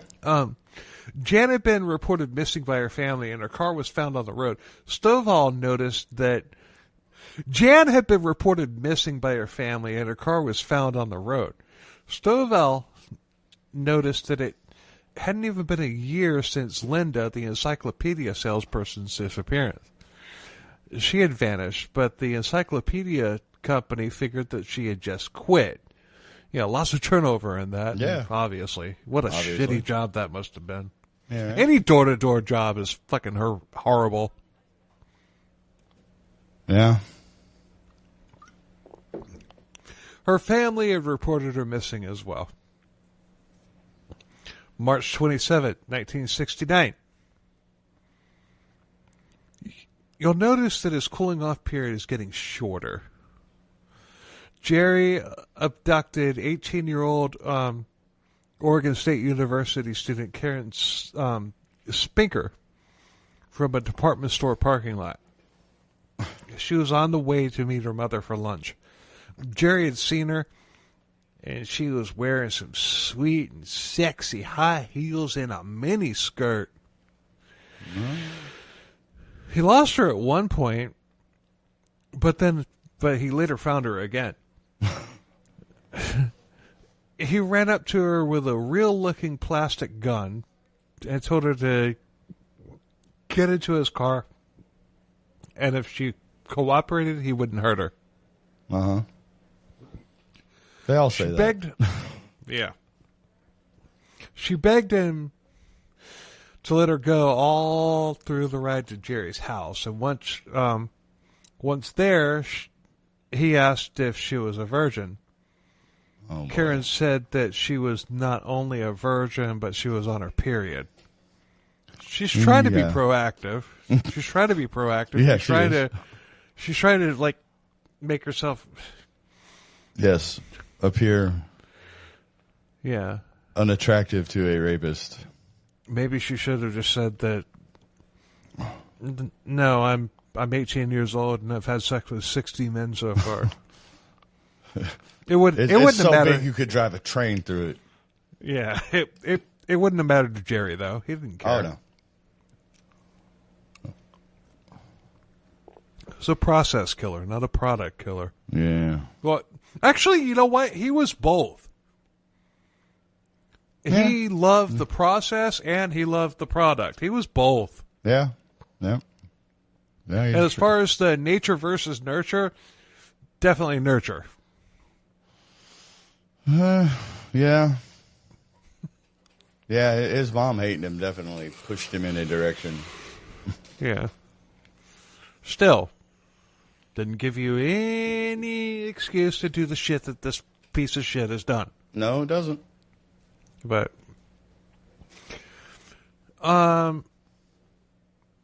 Jerry forced her to undress, and he raped her on the floor of his garage. He then forced her to pose in different positions, different shoes, different lingerie, underwear, and all that stuff, and he took pictures of all of this. He then tied her hands around her back and put a noose around her neck. He actually asked if it was too tight. And she said that it was. And he says, okay, cool. He then threw the rope over a beam and hoisted her up. He then went into the house and left her there to suffocate. Jesus Christ. Yeah. The shit that he's doing is worse than what happened with the Manson murders. Yeah, he's cruel.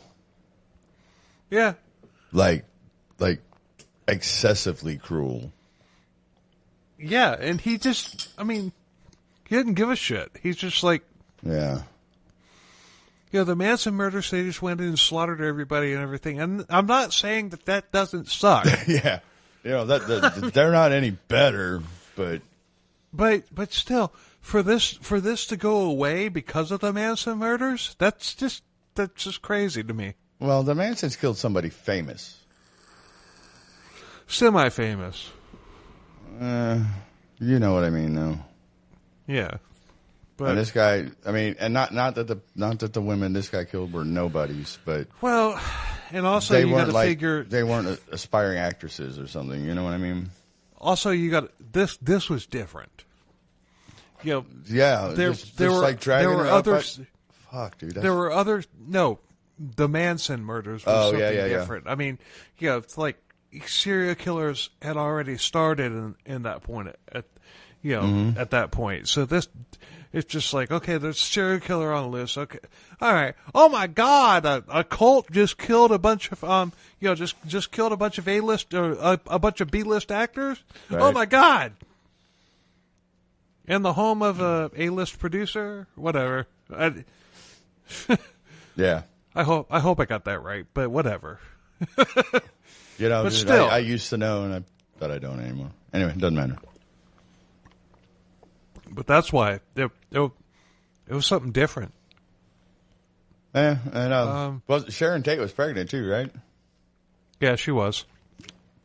So there's a big thing. But anyway, moving on. Do me a favor. You don't have to do it right now. Well, but before the end of this episode, look up the date of those murders, the murders. We'll talk about it at the end of the episode. Okay.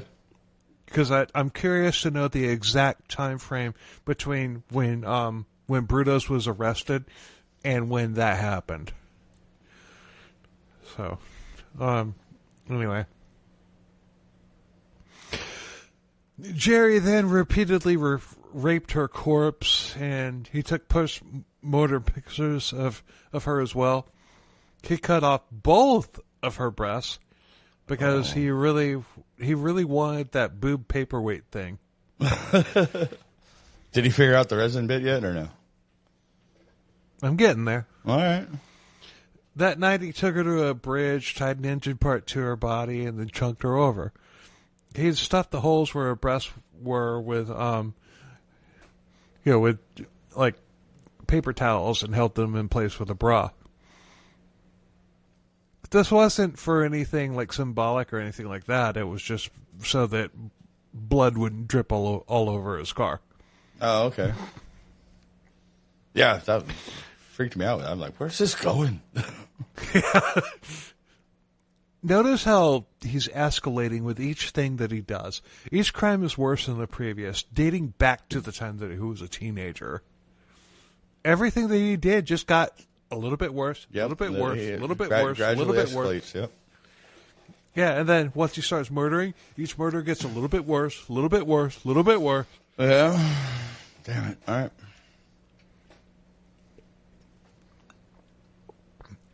So the last murder was at the end of March of 1969. All of his murders to date were at the end of the month, and this wasn't lost on the police, but that was about to change. With Karen's murder, Jerry Brudos was officially in berserker mode.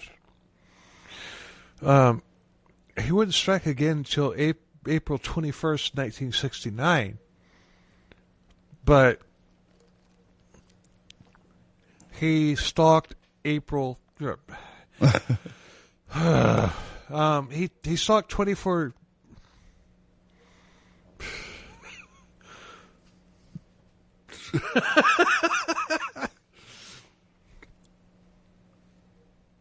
He stalked 24-year-old Sharon Wood in a parking lot at a Portland mall. Okay. She's not somebody you want to fuck with. You know why? Because she was a cop. She was on her way to talk with an attorney because she was going through a divorce. Oh. She's not in a good mood. Or maybe she is because she knows she's going to get half his shit. Who knows? No. She wasn't in a good mood. Right. She was 24 years old. So, maybe she married an old rich guy. She didn't. She didn't. She married some freaking loser that was whatever. Anyway. Jerry creeped up behind her, and she knew somebody was behind her, but she kept moving. Jerry creeped up, tapped her hand on her shoulder, and she turned around to see Jerry dressed in drag, pointing a gun at her, this toy gun. Mm-hmm. He told her not to scream, but she did. She screamed bloody murder. He grabbed her, but she fought him tooth and nail. She punched him. She hit him. She even bit him. He was pummeling her, too. His thumb wound up in her mouth.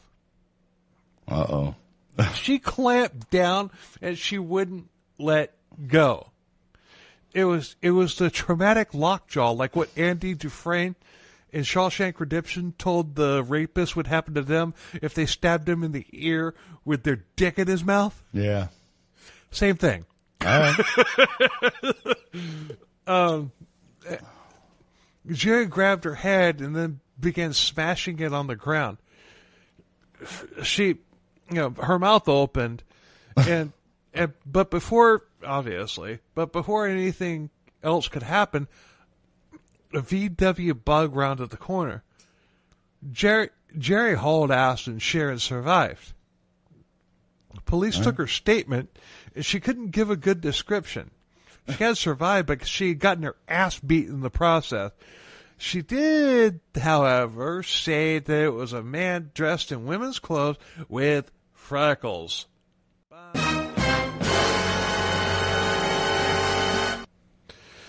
Okay. When Karen Sprinker was taken, people had reported seeing what they thought was a fat woman going through the parking lot of the store that she was in.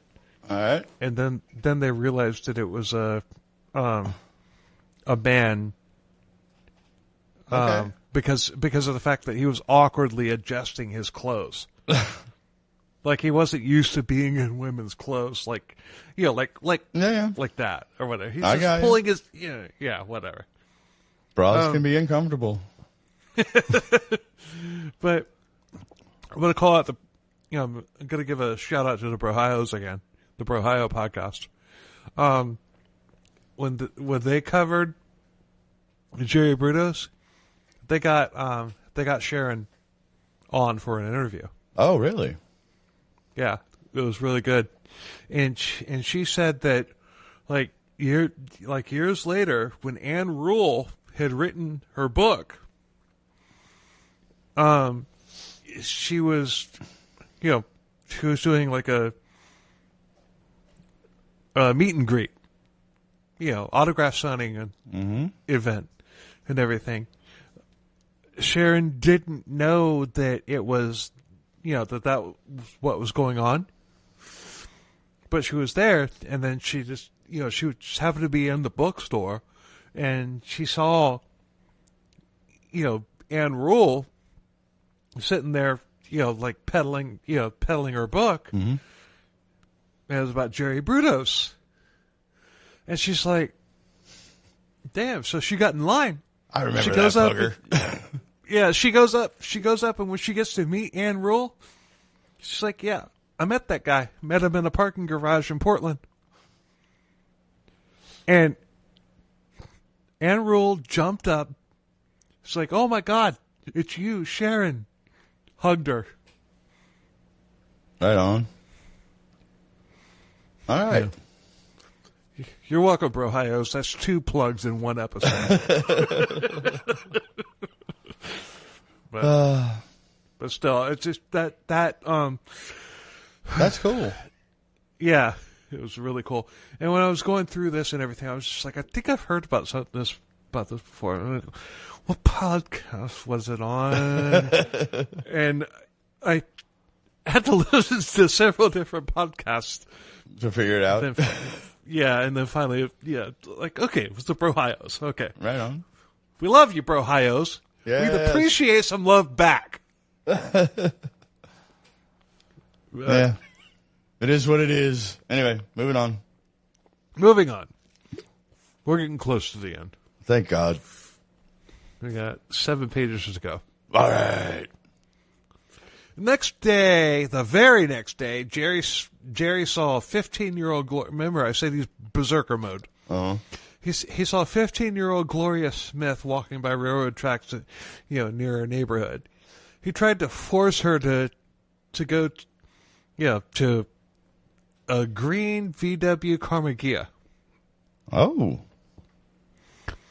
He's like, I'm not going to hurt you. But he wanted her to come with him. It's like, I'm not going to rape you. But he was walking her. He was walking her to the car. But luckily, there was a woman working in her yard. Gloria saw that, and she screamed for help and just took off and ran toward the woman. Jerry hauled ass. Yeah, good for her. Absolutely. So Jerry pretended to be a race car driver and got the fuck out of there.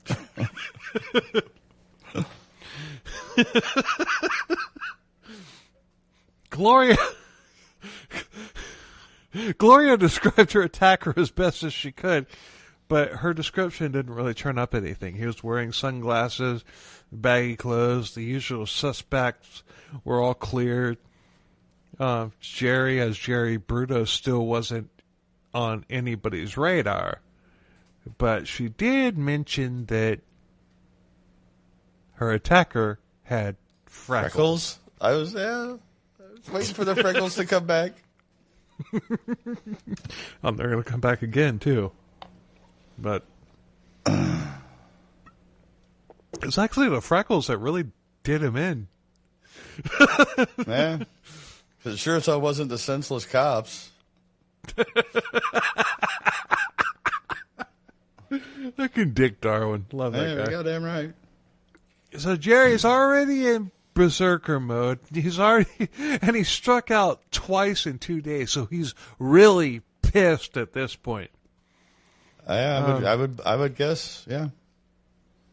Yeah. The very next day, April 23rd, 1969, he saw 22-year-old Linda Saley. She was a part-time student at Portland State University, and he grabbed her from a mall parking lot. She had been there buying gifts for her boyfriend's birthday. When Jerry saw her, he flashed a fake police badge and told her that he was an undercover cop and he was investigating theft and that she matched the description of the suspect. Did the badge come with a plastic gun? I mean, did he buy a kit like at the dollar store or something? Probably. Dollar stores weren't a thing back then, but still, I mean, it's just like, but yeah, I get that. You know what I mean, right? He went into a toy store and bought a friggin' Be a Policeman kit for kids. Yeah, he later said that he got the badge from a pawn shop. But, yeah. You know what? I go to pawn shops a lot, looking for whatever the hell I might be able to find and everything. Mm-hmm. Not once have I ever seen a police badge. Oh. And a lot of serial killers say that. They got it from a pawn shop. No, not a real one. Yeah. And you didn't buy a fake one from a pawn shop either. You bought it from the fucking toy store. Yeah, you got it from the toy store. Yeah. Or Amazon, but Amazon wasn't a thing then. Amazon wasn't a thing back then. Anyway.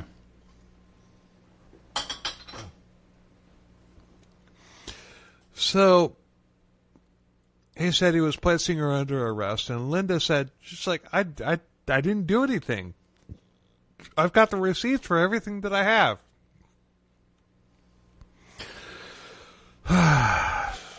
But, young girl. Yep. Guy flashes a badge that looks real. She went with him. Of course. She got into his car. That And wasn't you a know police car. No. There's no victim blaming here at all. Nope. Not going to do that. But what happens, we are going to talk about. So. Here we go. He drove up to her house. She didn't say anything. Or he drove up to his house. She didn't say anything. Got her into his garage and everything. This is probably the most horrific one because this girl just froze. Yeah. But Darcy called in on the intercom saying the dinner was ready. He had already tied her up. No. He had already tied her up. Darcy called in and said that dinner was ready. And Jerry told her to sit tight. He'd be back. What a fucking asshole. Wow. I mean, that's the coldest thing that he's said. Yeah. Yeah, dude. He's Just sit gone. tight. Yeah, he's gone. When he came back with a full stomach, they found that Linda had gotten free from her ropes. But she had just sat there and waited for him to come back. Okay. And why would she do this? I'm getting there. Okay. You hear responses to trauma being fight or flight. But there's a third one, freeze. Linda, fight, flight, or freeze. All right. Linda had frozen. But really, I question whether or not this actually happened. This is from his story. I don't think that she got out of her binds. I don't think that he left her to go eat dinner. I think that this is just Jerry being the douche that he is. Okay. I mean, Right. I really don't. I don't believe that she got out of her binds and sat there and waited for him. Fight, flight, freeze, whatever. No. Yeah. This guy left you alone. You're fucking terrified, but you know what? And you fought enough to get free, but after you got free, you just did nothing. After you got free, you just did nothing. Exactly. Yeah. I don't believe that that's what happened. I don't either. Yeah, because if she got free, it's just like, holy crap, I'm free. Let's get the fuck out of here. Yeah, right? But no, I don't believe that happened. I mean, most of what he said, I believe. Right. Nah. Bullshit. Yeah. Yeah. But she tried to fight him when he put a leather strap around her neck. And she asked why he was doing this to her. And he didn't say anything. He just connected the rope, the strap to her rope, and he hoisted her up, and she died slowly. But not before he raped her, before she actually died. He said that he wanted to be inside her when she died.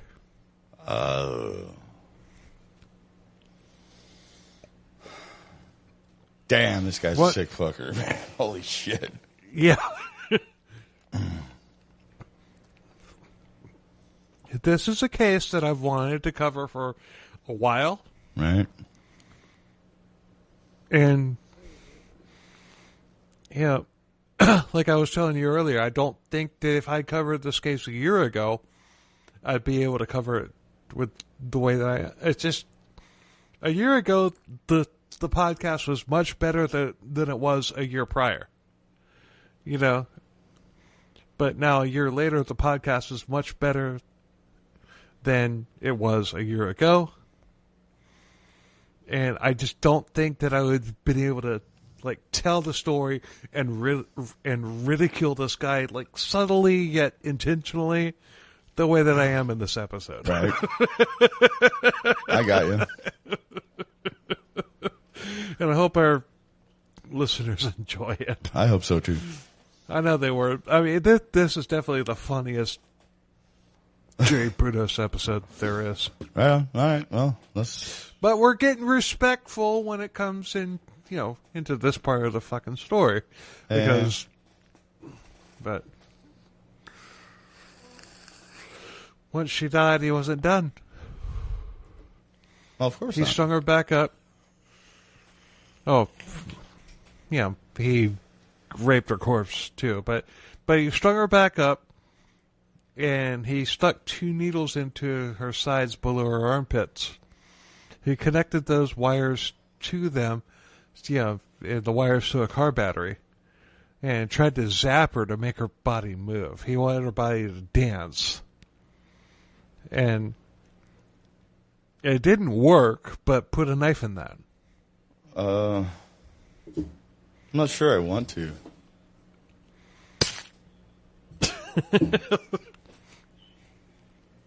So this guy thinks he's fucking Dr. Frankenstein now?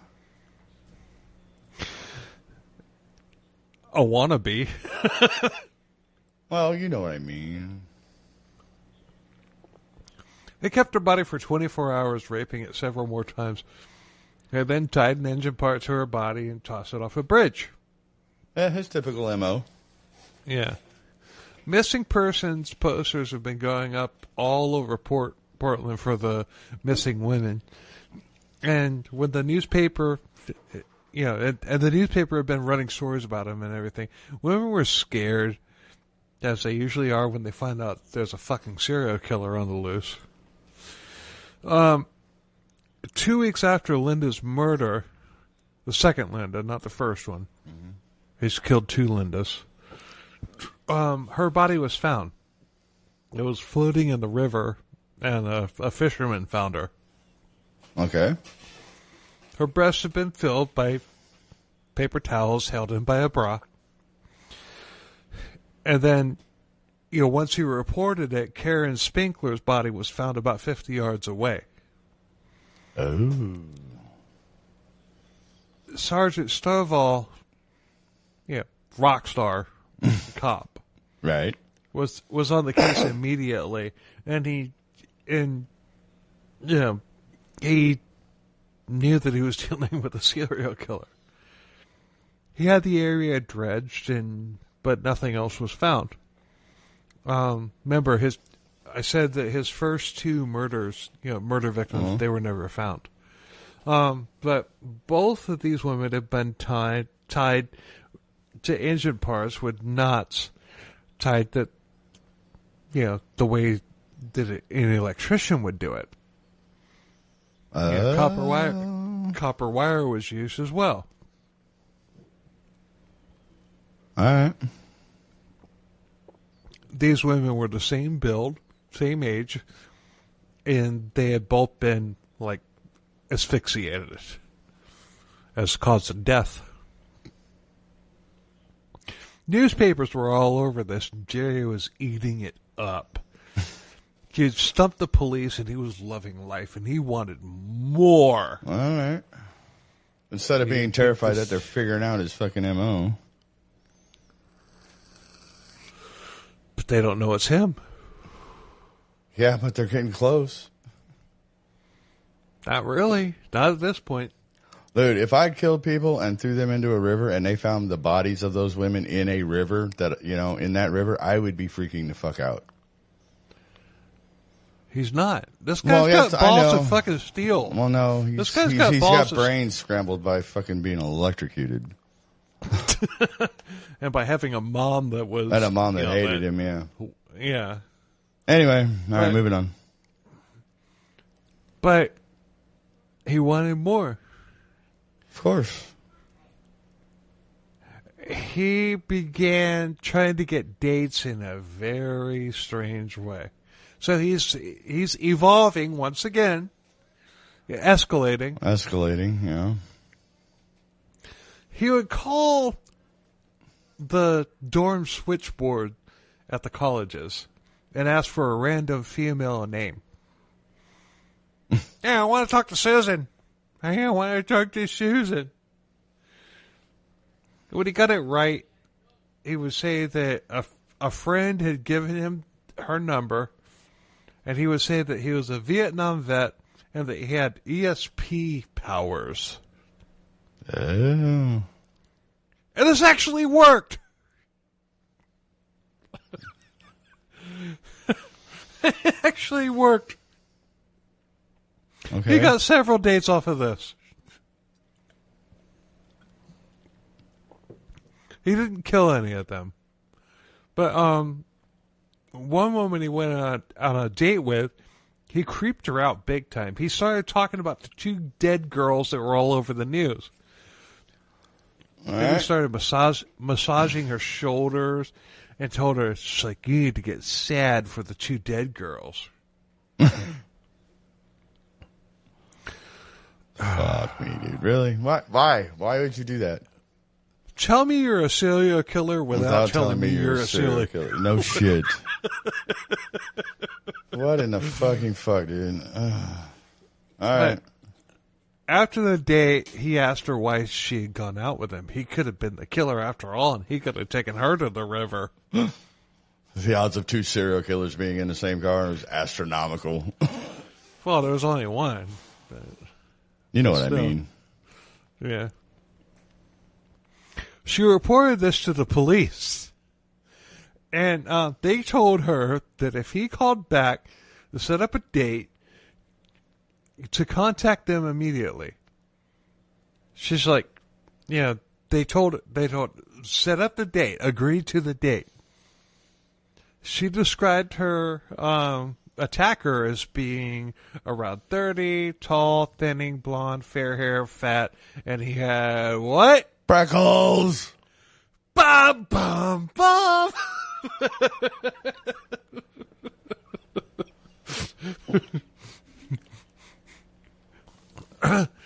Jerry did call this girl back a week later, and he wanted to meet her again.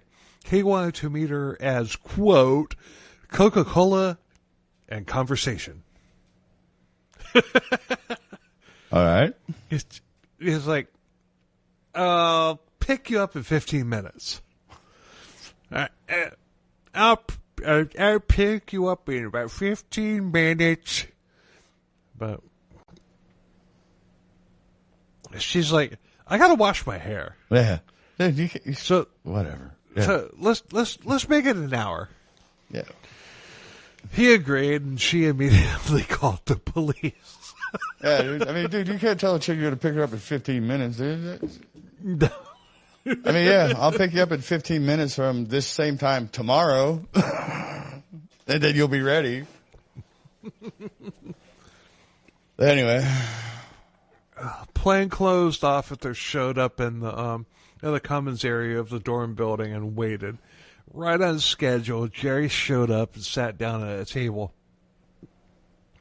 2 officers walked up to him, showed him a badge, and said they were questioning anybody who seemed out of place. Jerry said that he had...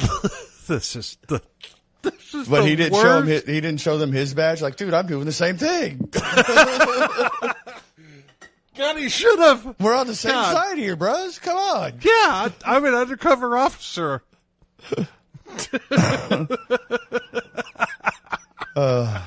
Anyway, my God, thank God he didn't, because then this great. fucking story would be like another hour longer. Or 15 minutes shorter. Yeah, well, you know.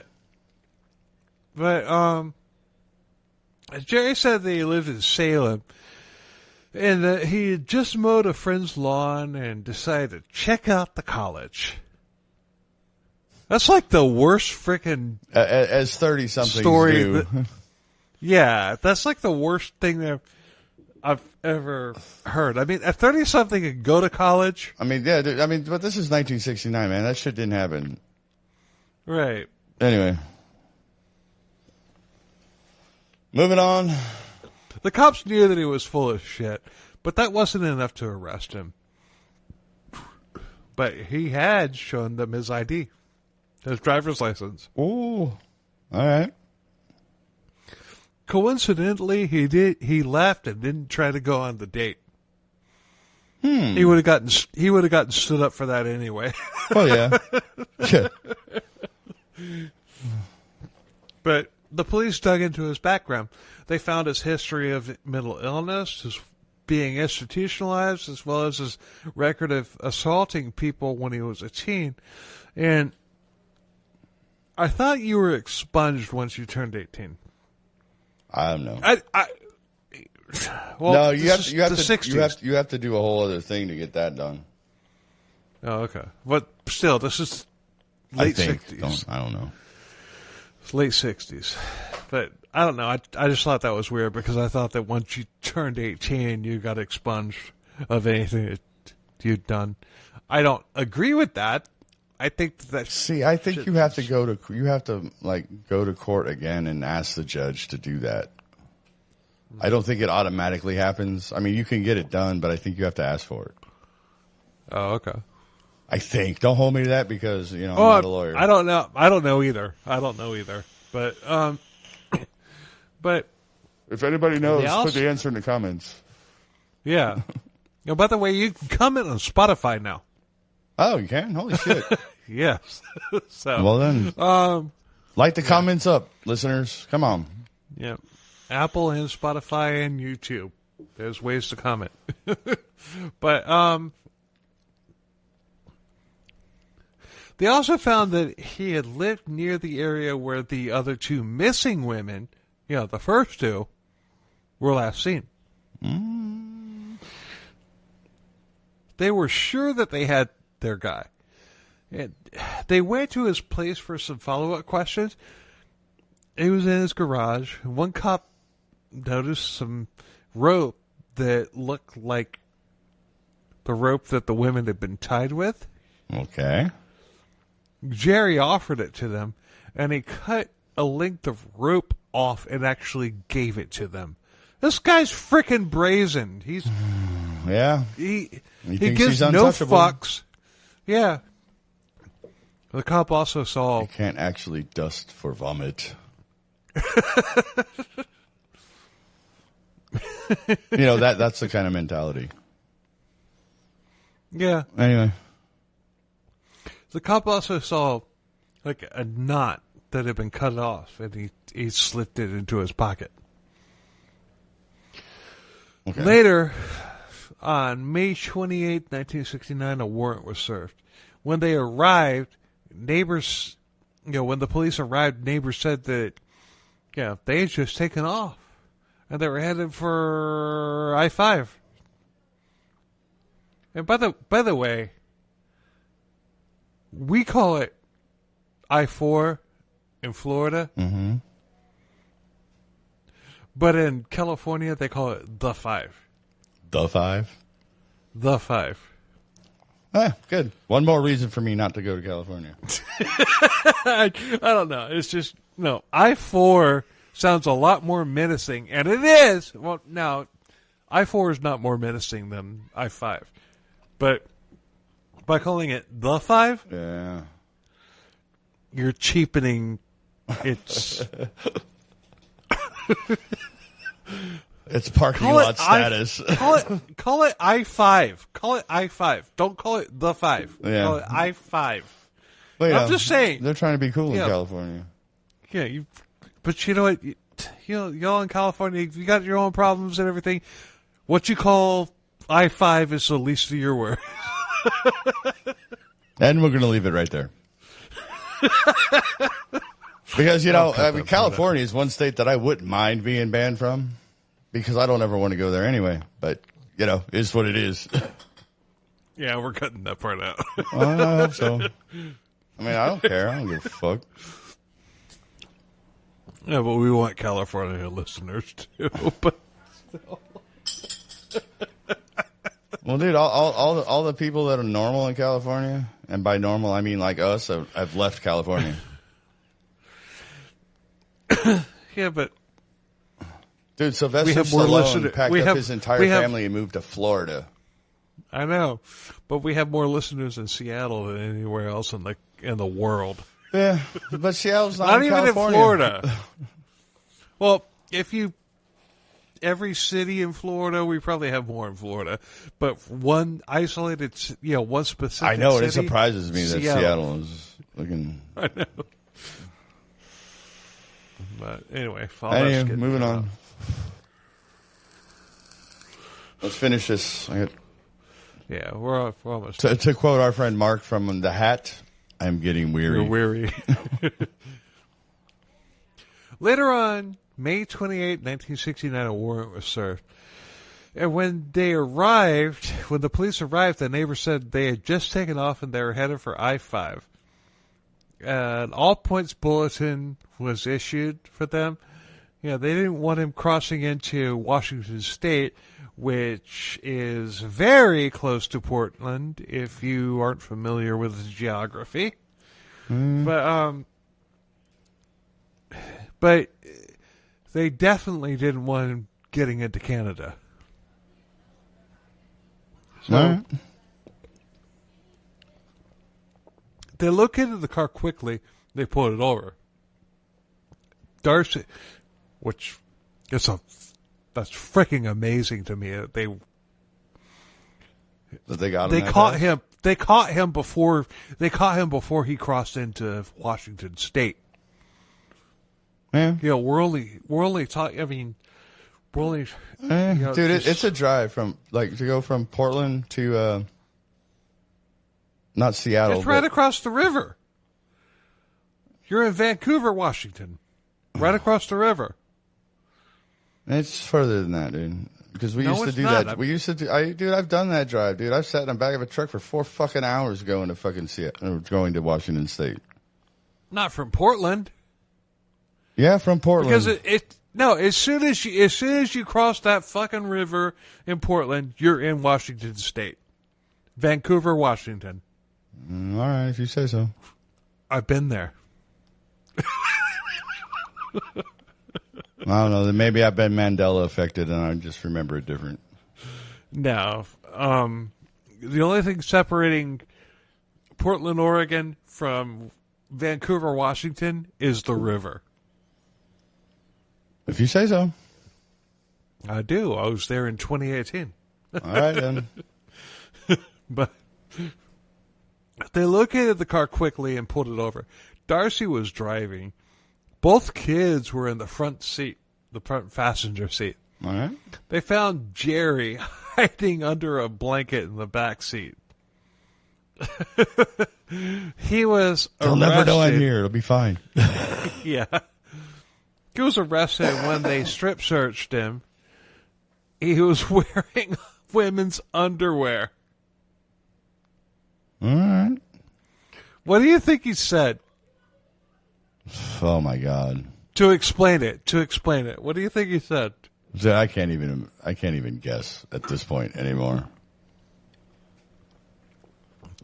No, I've got sensitive skin down there, and I've got to wear, like soft. Yeah, I never would have guessed that.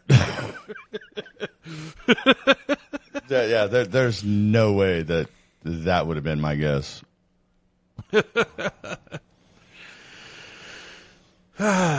So Jerry made his phone call.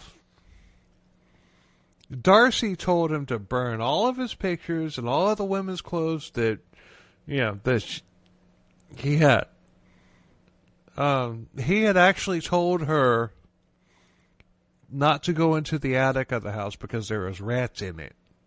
Oh, but that's where he kept his stash of like women's clothes. All right. But yeah, there's rats in it. Well, if there's rats in it, why don't you get them out? Because rats can come down from the attic into the rest of your house. You know? Well, you know, a normal sane person would think that, but Right. But she burned a couple of the pictures and everything, but not all of them. Police recovered what they could, and Darcy was arrested, and she was charged with murder. They thought that at very least she was an accomplice. yep. Stovall, rock star. He tried a good cop measure in Jerry's interrogation, and it worked. Okay. He started off just like, "What kind of women do you like?" And he's just like talking. He starts talking about shoes. He starts talking about how he likes these young women. He's like, yeah. But before too long, Jerry was spilling the beans. Oh. All right.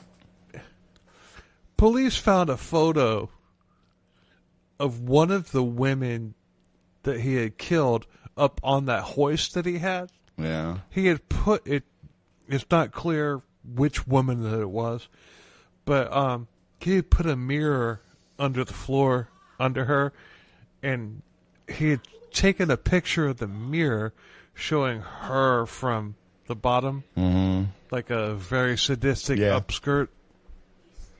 Yeah, I got you. But his face was clearly in the reflection from the mirror in the photo. Shit, really?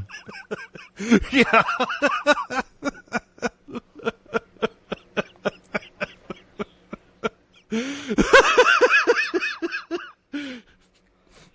It's gotta be the dumbest thing. Oh my god! Yeah. Short of BTK and his floppy disk. Yeah, that's wow. Okay. Oh my god. But Jesus. damn. Fuck. It's just Jerry fled. He wished that he could have fled. Right, But, he wished he could flee. He wished he was a race car driver. He pled not guilty by reason of insanity. All right. It was determined that he was in fact sane. He had an above average IQ, and so he stood trial. He was convicted of all 4 murders, as well as the 2 attempted kidnappings. He got 3 life sentences with no parole, which he appealed multiple times. Each one got denied. And it got to the point to where he was like appealing like all the time. And it's just like, you can't appeal. You're out of appeals, motherfucker. No, you can't appeal unless we decide that you can appeal. Unless a panel decides that you can appeal. Yeah, you only get so many. Yeah.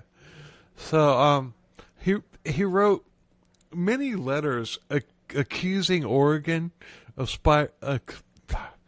conspiring against. I haven't done bad this episode. No. I haven't. There's been a couple, but I haven't really done bad this episode. But Anyway. he wrote many letters accusing Oregon of conspiring against him. It's got the grammar of a BTK poem. Yeah, we'll link to it. It's worth reading. If this were a 2-part, I would read it. But this is a very, very long 1-part. Yeah. Darcy was found not guilty, and she and the kids changed their names and disappeared. And you know what? I mean, I don't think that she was complicit in the murders. Nah. But I do think that she knew that shit was going on.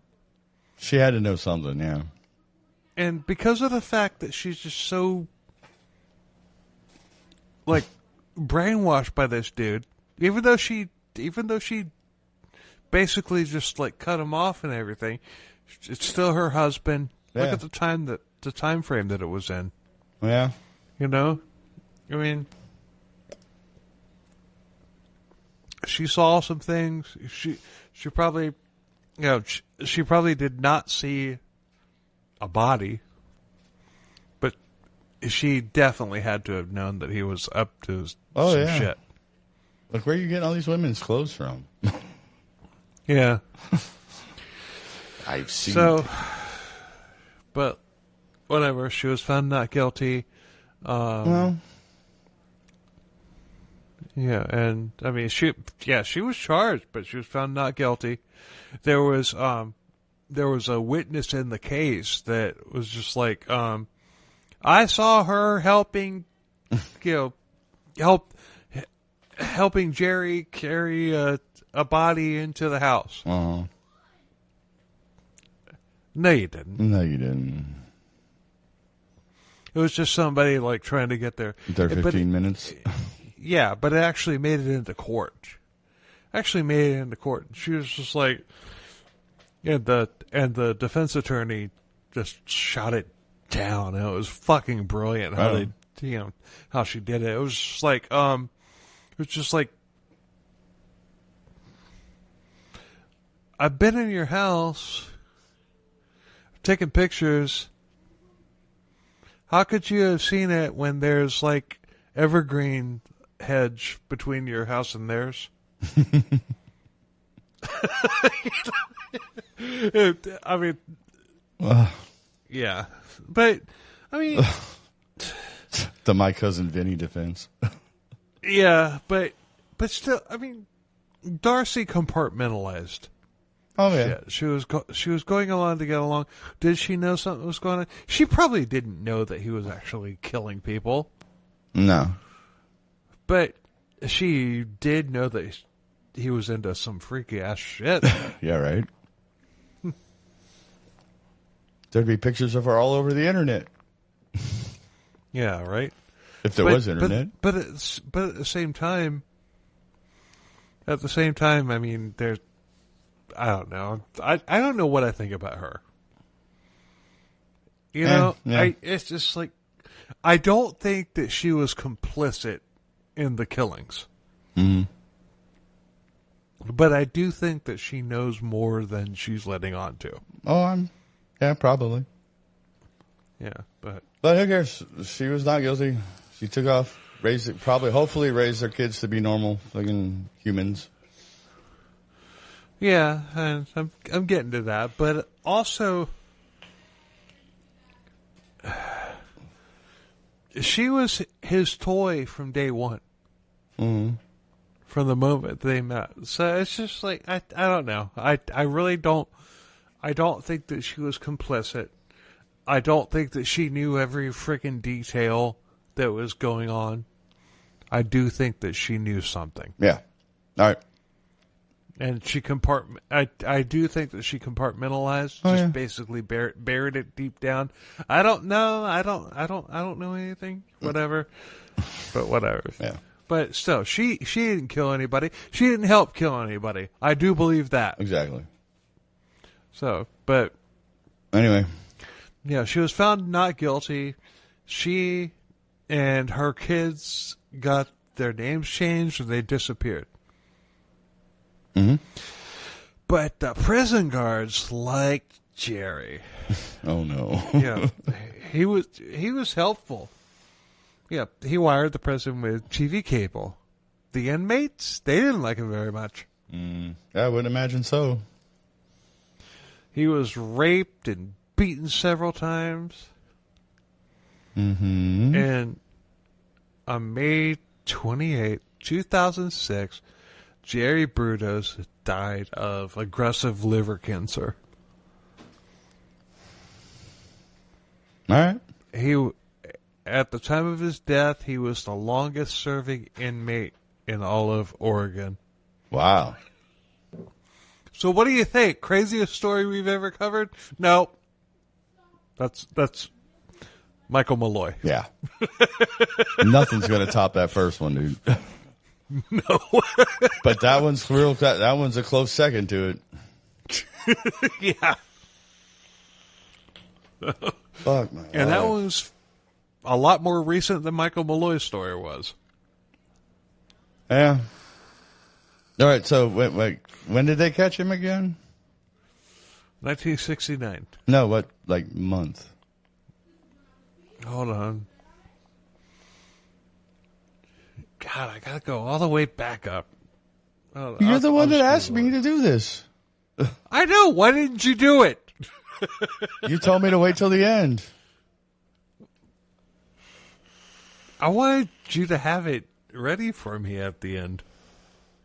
All right. Well, the Tate LaBianca murders, the Manson thing, was in August, like August 9th, August 8th through the 10th, somewhere in that area. All right. Let me go back. It said that he was indicted in June of 69. Okay. So the trial was ongoing when the Manson murders happened, and obviously that took the that took the cake. Yeah, as it would, because Anyway, Well, it was a cult. it was a cult. But anyway, what a crazy freaking story. Yeah, dude. I mean, yeah. If you hadn't told me, dude, I would say that I'd swear that you were making this shit up, or at least a half of it up. Anyway, Man, I'm good, but I ain't that good.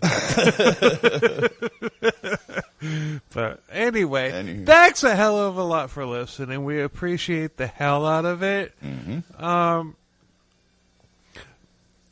Like, subscribe, review, comment on whatever you can. You can now comment on Spotify. So do that too. There's Comment on there's YouTube. Hit the bell, hit the dinger thingy on YouTube, so you know when we post a new video. Yeah. If you haven't. And yeah, seriously. Oh my God, this episode was crazy. It was. Damn, dude. I just, yeah. And all right. But anyway, until next week, later. Cheers, everybody.